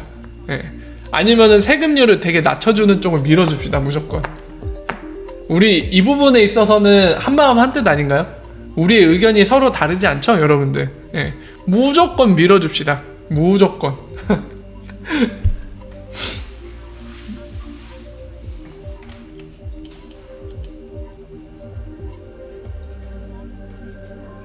아 김보사님 이 질문 주셨네. 또 볼까요? 자 엑스라피드 이제 ODL 얘기하시는 거죠. ODL 관련해서 마켓메이커도 계약관계로 포함되는 것과 아니면 독립적인 건가요? 그 얘기를 하는데 기본적으로 독립입니다. 독립존재예요. 네, 독립존재인데 결국에는 독립존재로 기결됐고요. 설령 지금 계약관계에 움직이는 곳이 있을 수도 있어요. 그러니까 예를 들면은 SBI VC 프로 생길 때 그 내용 밝힌 적 있잖아요. SBI VC 내에는 본인들이 고용한 마켓메이커들이 있다라고 막 얘기를 하잖아요. 그러니까 유동성이 없으면 거래 자체가 성립을 안 하니까 유동성이 반드시 필요하잖아요.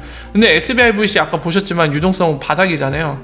그러니까 유동성을 만들기 위해서 이런 마켓메이커를 돈 주고 계약할 수도 있겠죠. 니네가 유동성 공급해주면 우리가 돈을 제공할 테니까 제발 활동 좀 해줘라. 이런 식으로. 그러니까 마찬가지로 리플사도 그럴 수도 있어요. 아니면 이렇게 계약으로 이제 활동을 하게 강제적으로 고용해서 하든지 아니면은 인센티브를 준다고 얘기할 수도 있죠. 네. 이거 활동하면은 우리가 이 활동에 대한 대가를 따로 또 줄 테니까 인센티브를 줄 테니까 활동 좀 해라. 이렇게 동기부여를 할 수도 있을 테고요. 근데 어쨌든 간에 거시적인 관점 그리고 장기적인 롱텀에서 장기적인 관점에서는 독립으로 존재해야 돼요.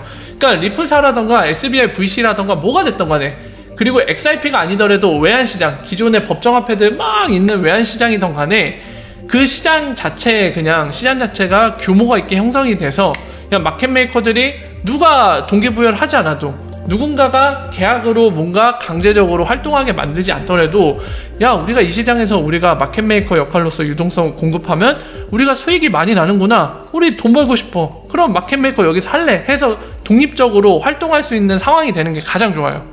네.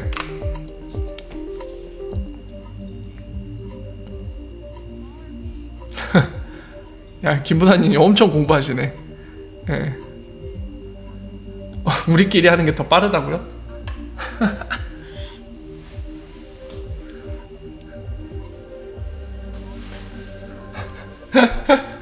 진짜 우리끼리 당을 만들까요? 근데 문제는 우리가 소설에서 문제야. 네. 암호화폐를 갖고 있는 우리나라 국민들이 많지 않을 것 같아요, 제 생각에. 진짜 우리 극소수일 것 같아요. 1%도 안 될 것 같은데, 전체 국민에. 그러니까 우리가 뭔가 선거 또는 여론에 있어서 영향력을 발휘할 수 없는 숫자일 것 같아요. 다 담합을 한다고 해도 힘이 없을 것 같아요. 얼마나 될까요? 한 0.1%는 되려나? 그것도 안 될 것 같은데. 되면은 다행이다. 0.1%.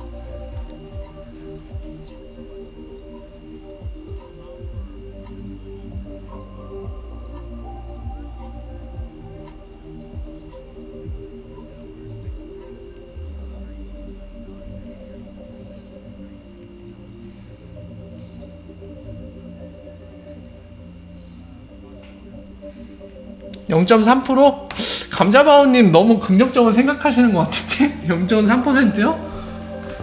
저 그거 못 미칠 것 같아요, 제 생각에는.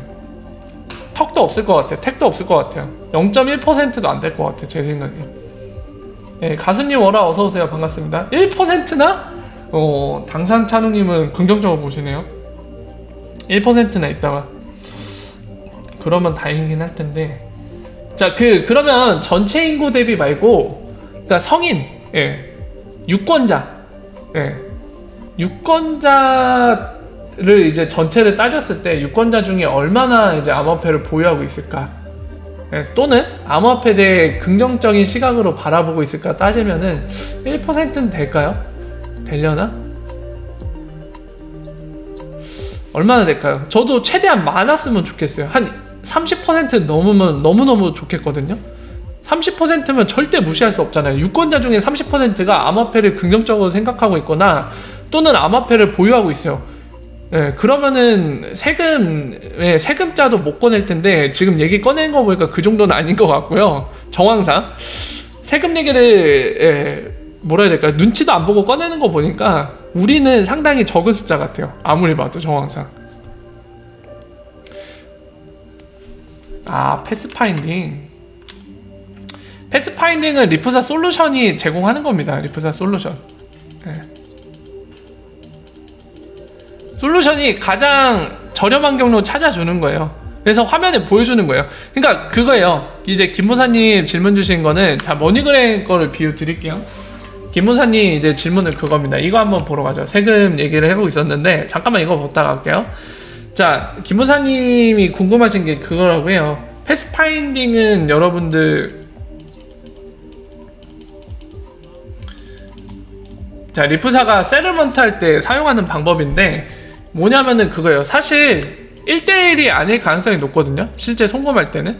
예를 들면 머니그램이 뭐 멕시코에 있는 리플렛 멤버 A라는 곳한테 여기 계좌로 있는, 여기에 계좌를 갖고 있는 B라는 사람한테 송금할 때 이 머니그램이 이런 식으로 가잖아요. 근데 마치 이것만 보면 무조건 1대1 중간에 거친 사람 없이 갈 거라고 생각하는데, 제가 매번 얘기하는 게 릴레이션십이죠. 관계라는 거.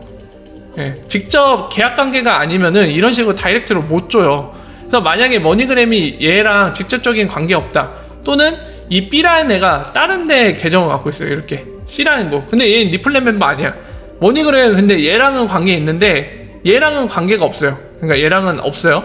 이럴 때 이렇게 거쳐가게 된단 말이에요. 그러니까 이렇게 되는 경우에 예, 그리고 더군다나 현실은 더 복잡하게 마치 거미줄처럼 엮였잖아요. 거미줄. 그러니까 이런 식으로 실제 환경처럼 복잡하게 그릴 수는 없겠지만은 뭐 막 이런 식으로 거미줄로 엮여있죠. 어떤 건 연결돼 있고 어떤 건 안 돼 있고 이런 식으로 예. 서로 이런 식으로 엮여 있겠죠. 이랬을 때 뭐 이렇게 가거나 이렇게 실제 갈 때 막 이렇게 갈 수도 있겠죠. 이렇게 갈 수도 있겠죠. 직접적인 관계가 없을 때 실제 환경과 상황이 이렇거든요.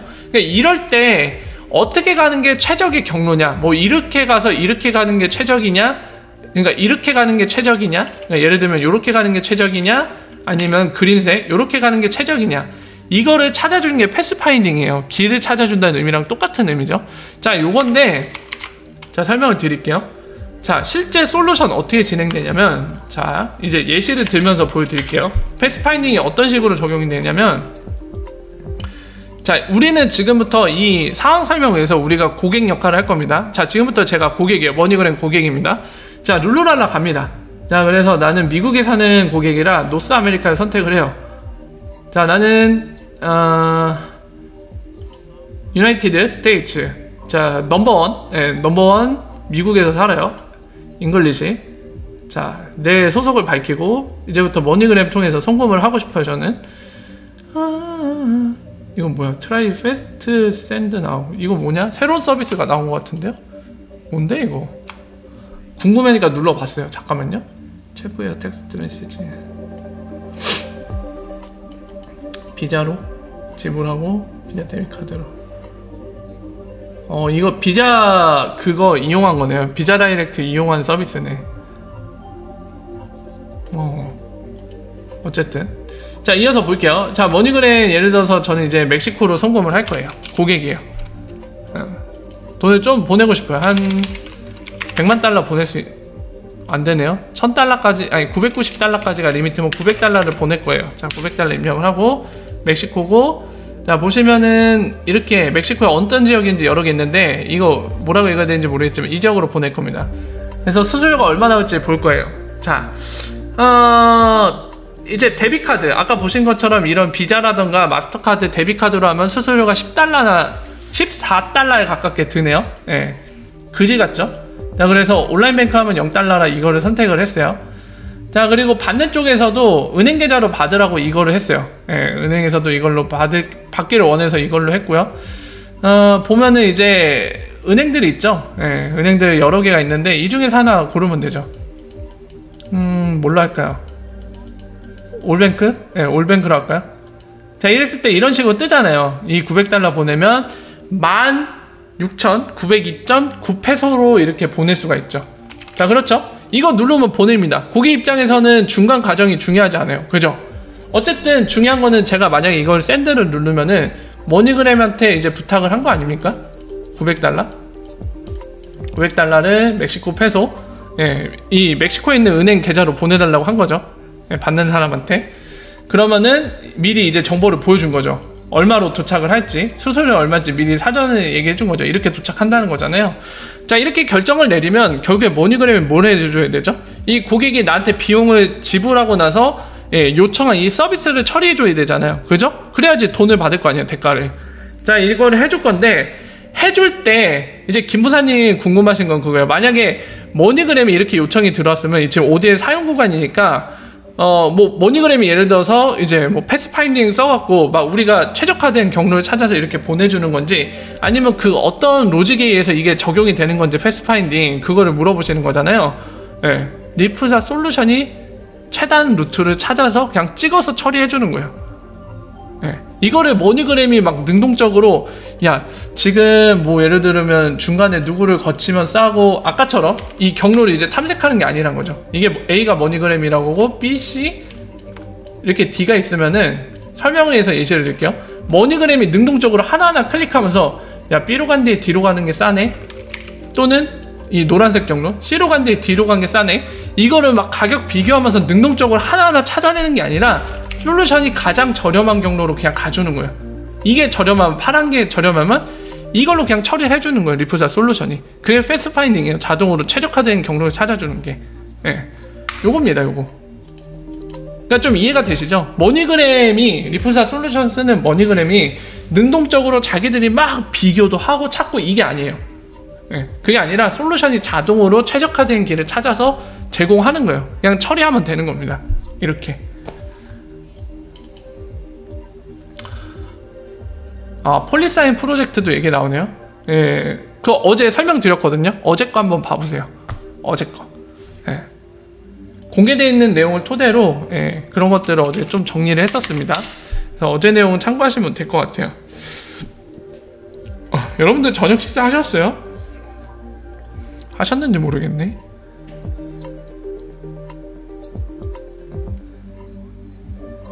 판마님도 처음 뵙네요. 반갑습니다. 처음 뵙는 분들이 꽤 오셨네요.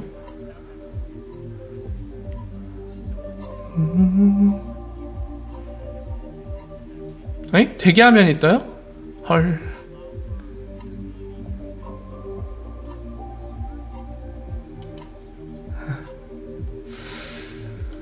자, 어쨌든 김부사님 질문 주신 거는 이제 이 정도 설명을 드릴 수 있을 것 같아요. 또 무슨 얘기가 나왔었나요? 프링클?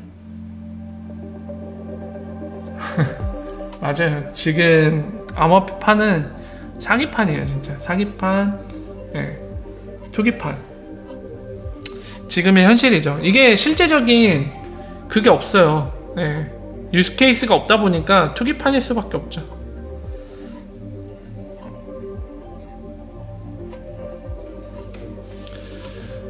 리플 공부 많이 하셨다고요? 지금 음악 나와요? 아닌데? 지금 음악 안 나오는데요?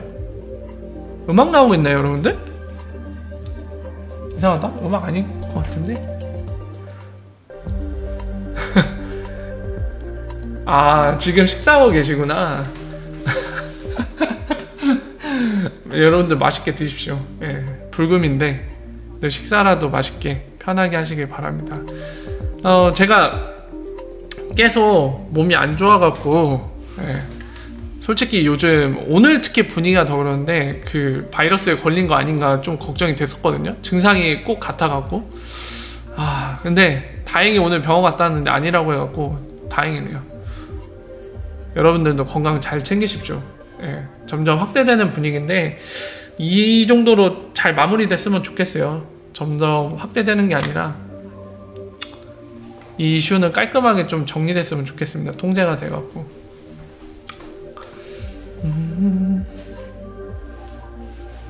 아, 라인펀드. 아, 라인펀드.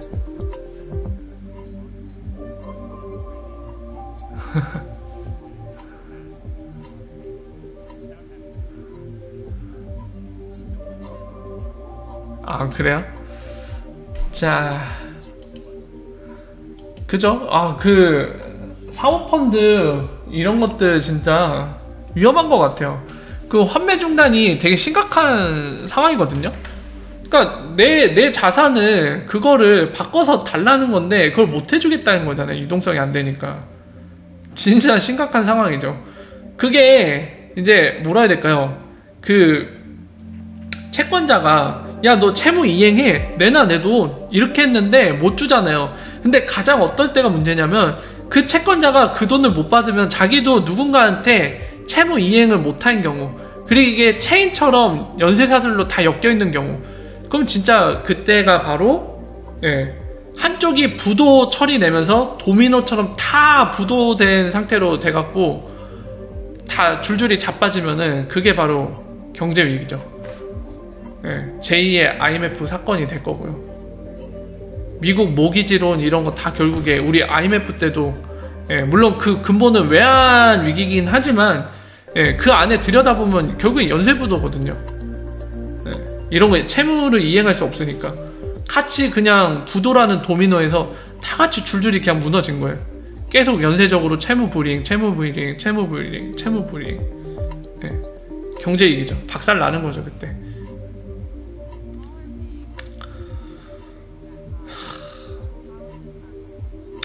되게 무시무시한 일입니다. 저 그래서 그 펀드 잘 몰라요. 저는 주식도 안 하고 펀드도 안 하기 때문에 잘은 모르는데 이름 명칭이 뭔지 몰라요. 그냥 기사로만 이렇게 흘려가듯이 봐서 이름을 정확히 대라고 하면 모르지만 그런 식으로 일이 있었다는 것 자체가 상당히 좋은 일은 아닙니다. 그거 되게 무시무시하고 위험한 일이에요. 그거. 돈이 상당히 조 단위로 엮여 있었던 것 같은데 기사 내용에 따르면 그냥 막 웃으며 흘려 넘길 그런 얘기는 아닌 것 같아요. 살 떨리더라고요 보면서.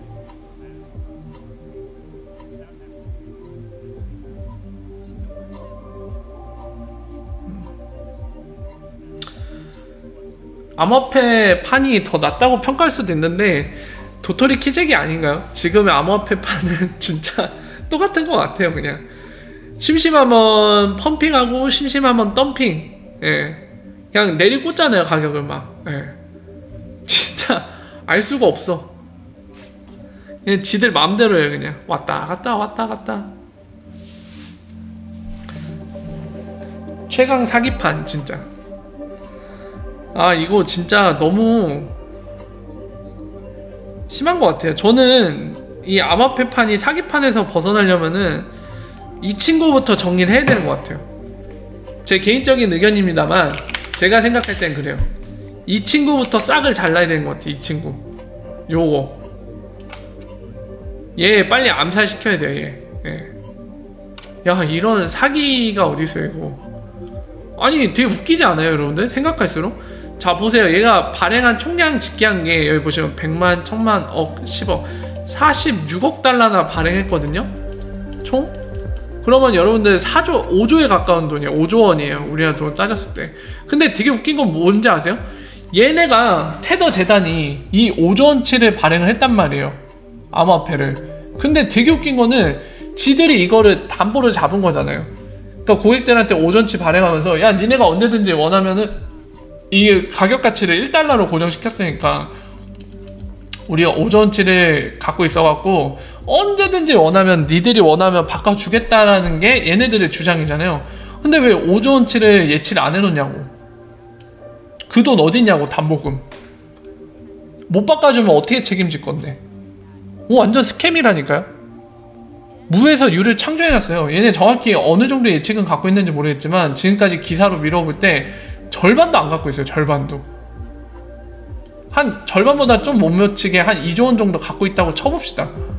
나머지 3조 원 어떻게 할 거예요? 그거 부도나면 어떻게 할 거예요? 채무 불이행 돼갖고 어떻게 책임질 건데 이 사태를. 이거 나죠? 암호화폐 시장 타격 안 있겠어요? 분명히 타격 있죠.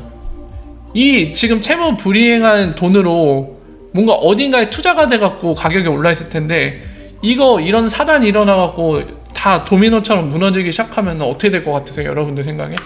이거 완전 스캠이라니까요. 최대 스캠이에요. 제가 볼 땐 테더가 미쳤어요 이거 진짜. 근데 얘네가 미국 베이스가 아니라서 미국이 손을 잘 못 대고 있는데 그냥 진짜 나쁜 놈들이에요 이 새끼들 이거. 어디죠? 홍콩인가 여기 가서 이지랄 떨고 있는 거잖아요. 이건 진짜 인터폴이 잡아들여야 돼요 이거. 진짜 완전 사기예요 이거. 아 나쁜 새끼들 이거 진짜. 판을 더럽혀 놓은 게 제가 볼 땐 얘기인 것 같습니다. 테더 가장 최악질. 사기 중에 사기 킹. 와 근데 저거를 사기인 걸 알면서도 저거를 어떻게 손을 쓸 수가 없다는 것 자체가 되게 슬픈 일인 것 같아요. 야 저건 그러니까 뉴욕주가 태클을 걸었잖아요. 전 뉴욕주가 정말 잘한 거라고 봐요. 태클 걸면서 야 니네 자신 있으면 우리가 조사 한번 해볼 테니까 그거 허용할 거야? 그러니까 테더 재단이 어떻게 했죠? 꼬리 내렸잖아요. 지들이 그렇게 깔끔하면은 그 뉴욕주가 주장한 거에 대해서 다 반문했잖아요. 아니다 사실과 다르다. 그래서 뉴욕주가 야 그럼 우리 조사 나가도 되냐? 조사 한번 받아볼래? 이러니까 바로 꼬리 내렸잖아요. 그건 싫은데 이러면서. 진짜 사기꾼 새끼들 이거. 나쁜 놈들이야 이거. 와. 네, 그 얘기도 있어요. 드루 라이언님이 방금 얘기하신 것처럼 그 대학 교수 2명이 연구한 결과, 본인들 연구 결과로는 2017년 불장이 이 테더 갖다가 특정 계정이 한 걸로 보여진다라고 연구한 결과도 있죠. 아마 뭐 실제로 관여를 얼마 정도 했을지 모르겠지만 이 테더 재단이 운영하는 거래소가 비트파이넥스잖아요. 여기랑 테더 재단이 분명히 어느 정도 관련해 있을 거예요. 얼마나 깊이 관여했는지는 모르겠지만 네, 관련해 있을 겁니다.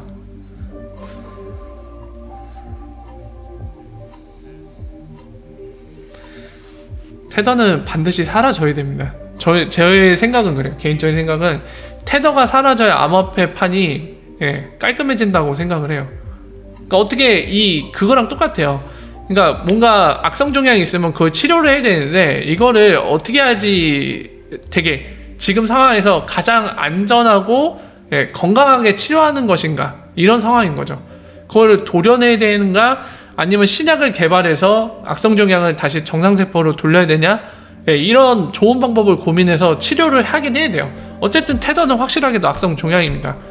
도움이 하등 안 돼요. 존재함으로써 우리가 다 피해를 보는 그런 상황인 거죠. 목숨이 위태로운.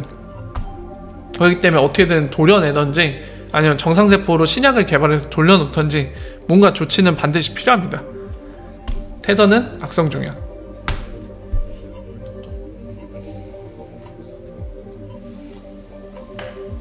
비트 터지면 XRP 0.1원 된다고요? 그 부분은 생각이 달라요. 저는 개인적으로 비트 터지면은 가격이 같이 내려가긴 할 텐데, 그렇다고 0.1원이 될 것인가에 대해서는 글쎄요, 저는 그렇지는 않다고 봅니다. 이미 실사용이 어느 정도 되고는 있거든요. 그런 거 감안할 때 0.1원으로 돌아갈 수 있느냐, 쉽지 않을 것 같아요. 제가 볼 때는. 물론 이제 제 개인적인 생각이에요. 실제로 내려갈 수도 있어요. 제 생각이 틀리고.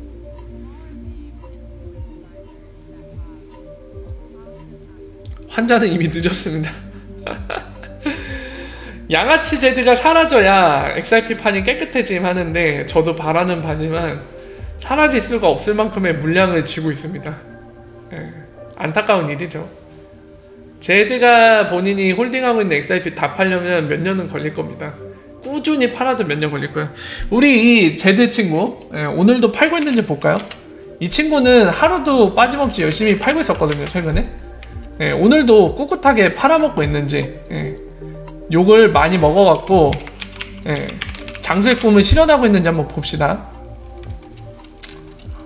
야, 오늘도 팔았어. 아주 92만 4천 개 정도 팔았어요, 오늘도. 이거 한 2억 정도 되죠? 대충 2억 정도 되는 양인데, 오늘도 어김없이 2억을 득템하셨다. 개꿀 이러면서 2억을 또 드셨다, 팔아갖고. 참 진짜 또 화가 나네.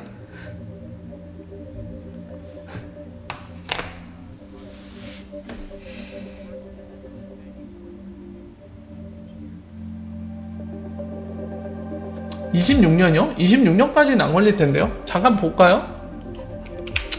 제가 몇 번 설명드린 적이 있는데 다시 설명드릴게요. 그 정도까지는 아닐 텐데요. 자, 일단 XRP, 그러니까 리플 포럼이라는 게 존재합니다. 이거 사이트 없앴나? 안 없앴을 텐데. 잠깐만요. 여기 가면은 예전에 리플사랑 대립했던 거 이력이 남아있어요. 잠깐. 리플 포럼 사라졌나 본데? 없앴다. 지저스. 잠깐만요.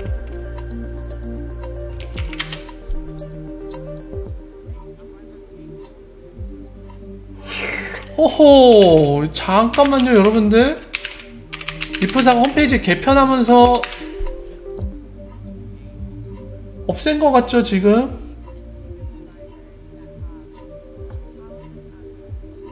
진짜 없어졌네? 없앴다, 얘네. 왜 없앴지?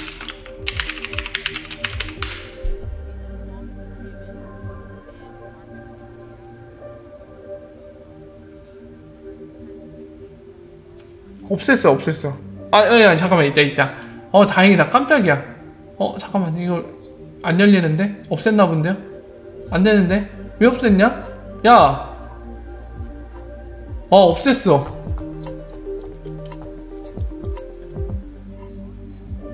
이거 의도적인데요, 되게? 없앴어. 여러분들 더군다나 지금 보세요. 원래는 구글이 검색해놓은 히스토리가 있으면은 이 캐시되어 있는 페이지를 열 수 있어야 되거든요. 근데 리프사가 요청을 한 거예요. 지금 검색되는 거 있잖아요. 근데 캐시 페이지가 없어요. 그러니까 이거 못 열어보는 거예요 지금. 그러니까 삭제해달라고 요청을 한 거예요 리플사가. 캐시 페이지가 없어요. 삭제했네 이거. 왜 삭제했지? 약간 되게 어이가 없네? 이거 왜 삭제했지? 이 기록을 굳이 삭제해야 될 이유가 있나요? 저는 이해가 안 되는데 왜 도대체? 지금 검색은 남아있지만 저장된 페이지조차도 못 보죠. 캐시 삭제 요청을 해놔갖고. 이거 왜 삭제했어요? 요거 보면 나와요. 제드랑 리프사가 어떤 합의를 했는지 나오는데 삭제했어요.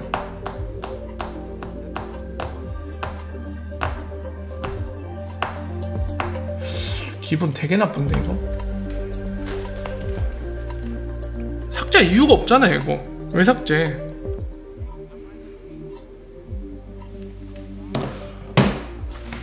아니 근데 삭제했다고 해갖고 빤스런 준비라고 단정 지을 수는 없지만은 좀 거시기 하긴 해요. 확실히 제 머리 안에서 생각해봤을 때는 이거를 굳이 삭제할 이유는 없거든요.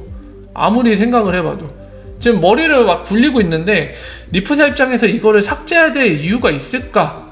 라고 생각해봤을 때 타당한 사유가 안 보이거든요. 저는 이거 왜 삭제했을까요? 되게 기분 나쁘게 시리.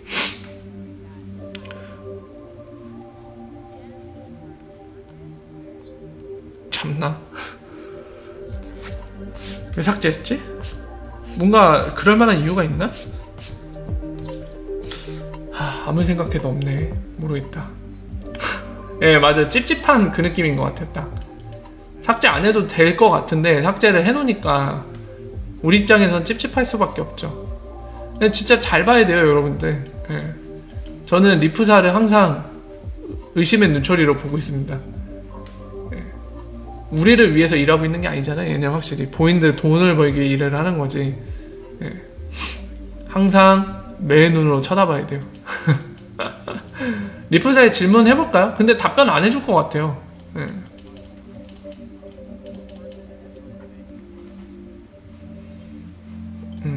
100억 가까이 되는 금액이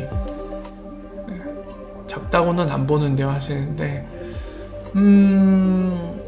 잠깐 얘기 좀 해볼까요? 잠깐 얘기 좀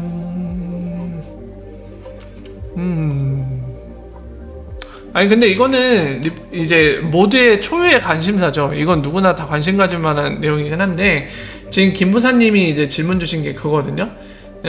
예를 들면은 오늘날 XRP 브릿지하는 5대 브릿지양이 700만 달러 정도 되는데 이게 혹시 한 1000만 달러 정도 되면 하루당 1000만 달러 정도 되면 적지 않은 금액이기 때문에 가격에 조금이라도 영향 줄 수 있는 거 아닐까.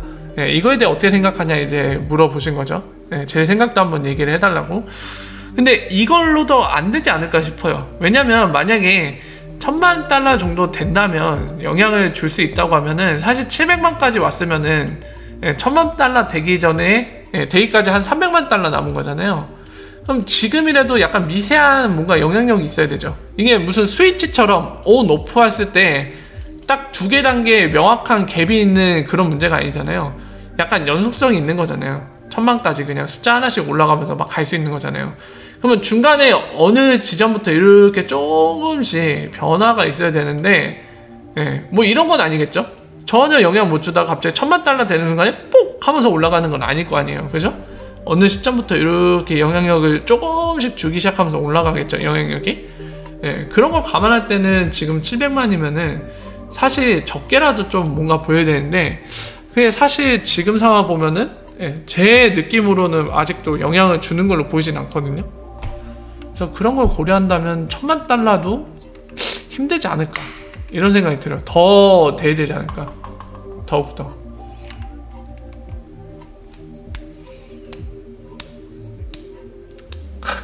천조? 천조요? 하루 천조? 그거 완전 성공했을 것 같은데, 하루 천조면?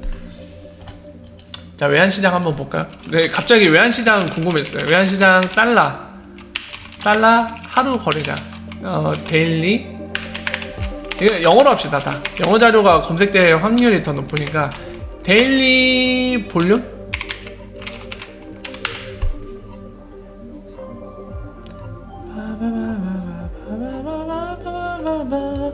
CME 그룹도 외환시장이 존재하네요.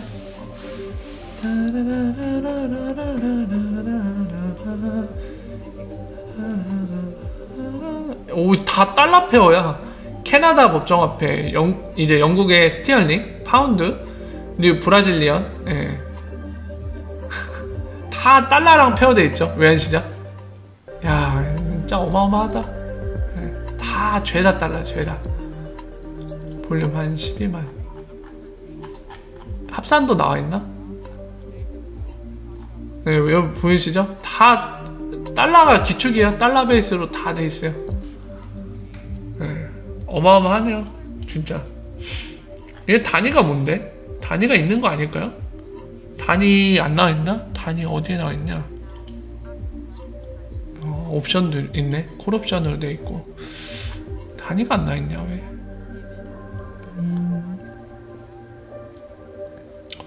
단위가 안 나있어가지고 뭐라 못해. 이게 하루치거든요? 예, 하루하루 돼있죠? 알 수가 없네. 예, 모르겠어요. 모르겠지만 달러의 위상을 잠깐 볼 수 있었습니다. 이거 말고 그냥 수치화 시켜서 달러 단위로 했을 때 어느 정도나 되는지 알고 싶은데. 평균 달러 예, 턴오버 빌리언 단위네. 빌리언 단위 빌리본. 예. 평균 여러분들 2019년 평균 빌리언 단위에요. 하루 그러면은 6595 예, 빌리언이면 10억 단위죠. 50 100 1000 만 한 7천조 되겠네. 하루에 7천조. 어마어마하다. 이 기준이 어딘지 모르겠네요. 그냥 글로벌 포린 익스체인지라고만 나와서. 맞죠? 계산한 거? 이 빌리언 단위니까. 그죠? 10억, 100억, 1000억, 예, 만 단위. 그러니까 조죠. 예. 트릴리언 단위잖아요. 그럼 대략 원화로 바꿨을 때 한 7천조란 얘기예요. 하루당. 어메이징하다. 어메이징하다. 근데 1000조 되면은 어마어마하지 않나요? 작년 기준으로 하루에 달러가 거래되는 게 7000조라는데 저 자료에 따르면. 근데 하루에 1000조나 XRP가 불입자면은 많이 성공한 거죠. 진짜 많이 성공한 거죠.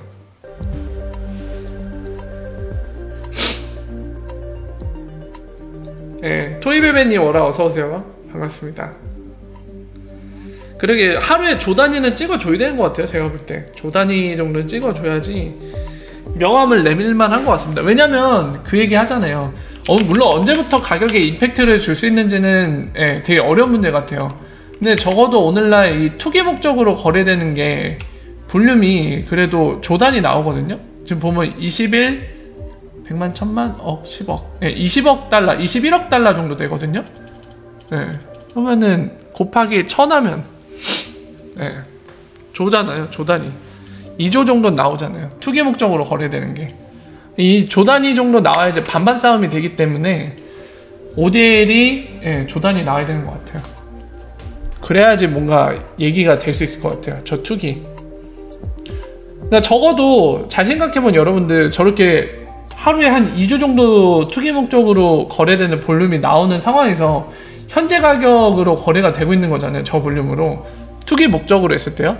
근데 걔네 투기 목적으로 현재 시점으로 거래되는 게 이 가격이 시장 가격이다 해갖고 거래되고 있잖아요. 근데 이거를 수요에 의해서 가격 변화를 주려면은 적어도 반반은 나와야 이 믹스가 되면서 수요에 의해서 예, 수요가 목적인 실제 유스케이스가 바라봤을 때 예, 가격 이 조정되는 거 맞춰질 때 반반 정도의 영향을 미쳐야지 뭔가 믹스가 될 거 아니에요. 치킨처럼. 근데 지금 전체 볼륨에 비하면 턱없이 작죠. 지금 현재 ODL 볼륨은. 그러니까 이게 비비지를 못할 거 아니에요.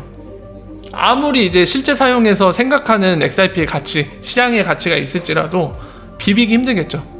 대부분이 투기 볼륨이기 때문에.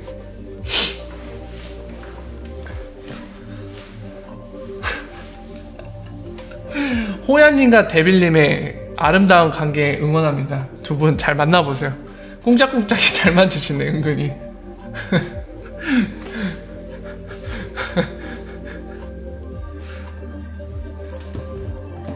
진짜 웃겨 죽겠어, 하여튼.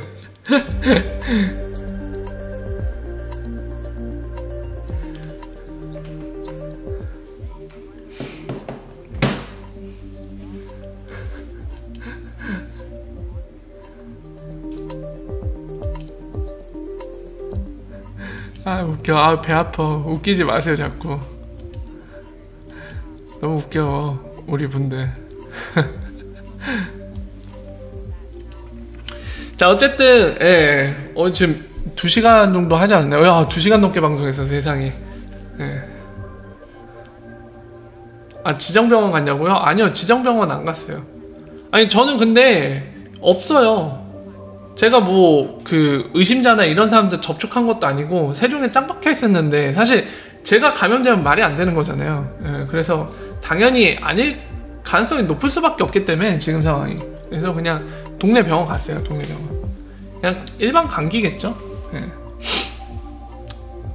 조심하세요. 박가수님은 지금 어느 지역에 계신지 모르겠는데 생각보다 지금 확산되고 있어갖고 조심은 해야 되는 것 같더라고요. 예, 집에 있는 게 최고 안전한 것 같아요. 원속이요?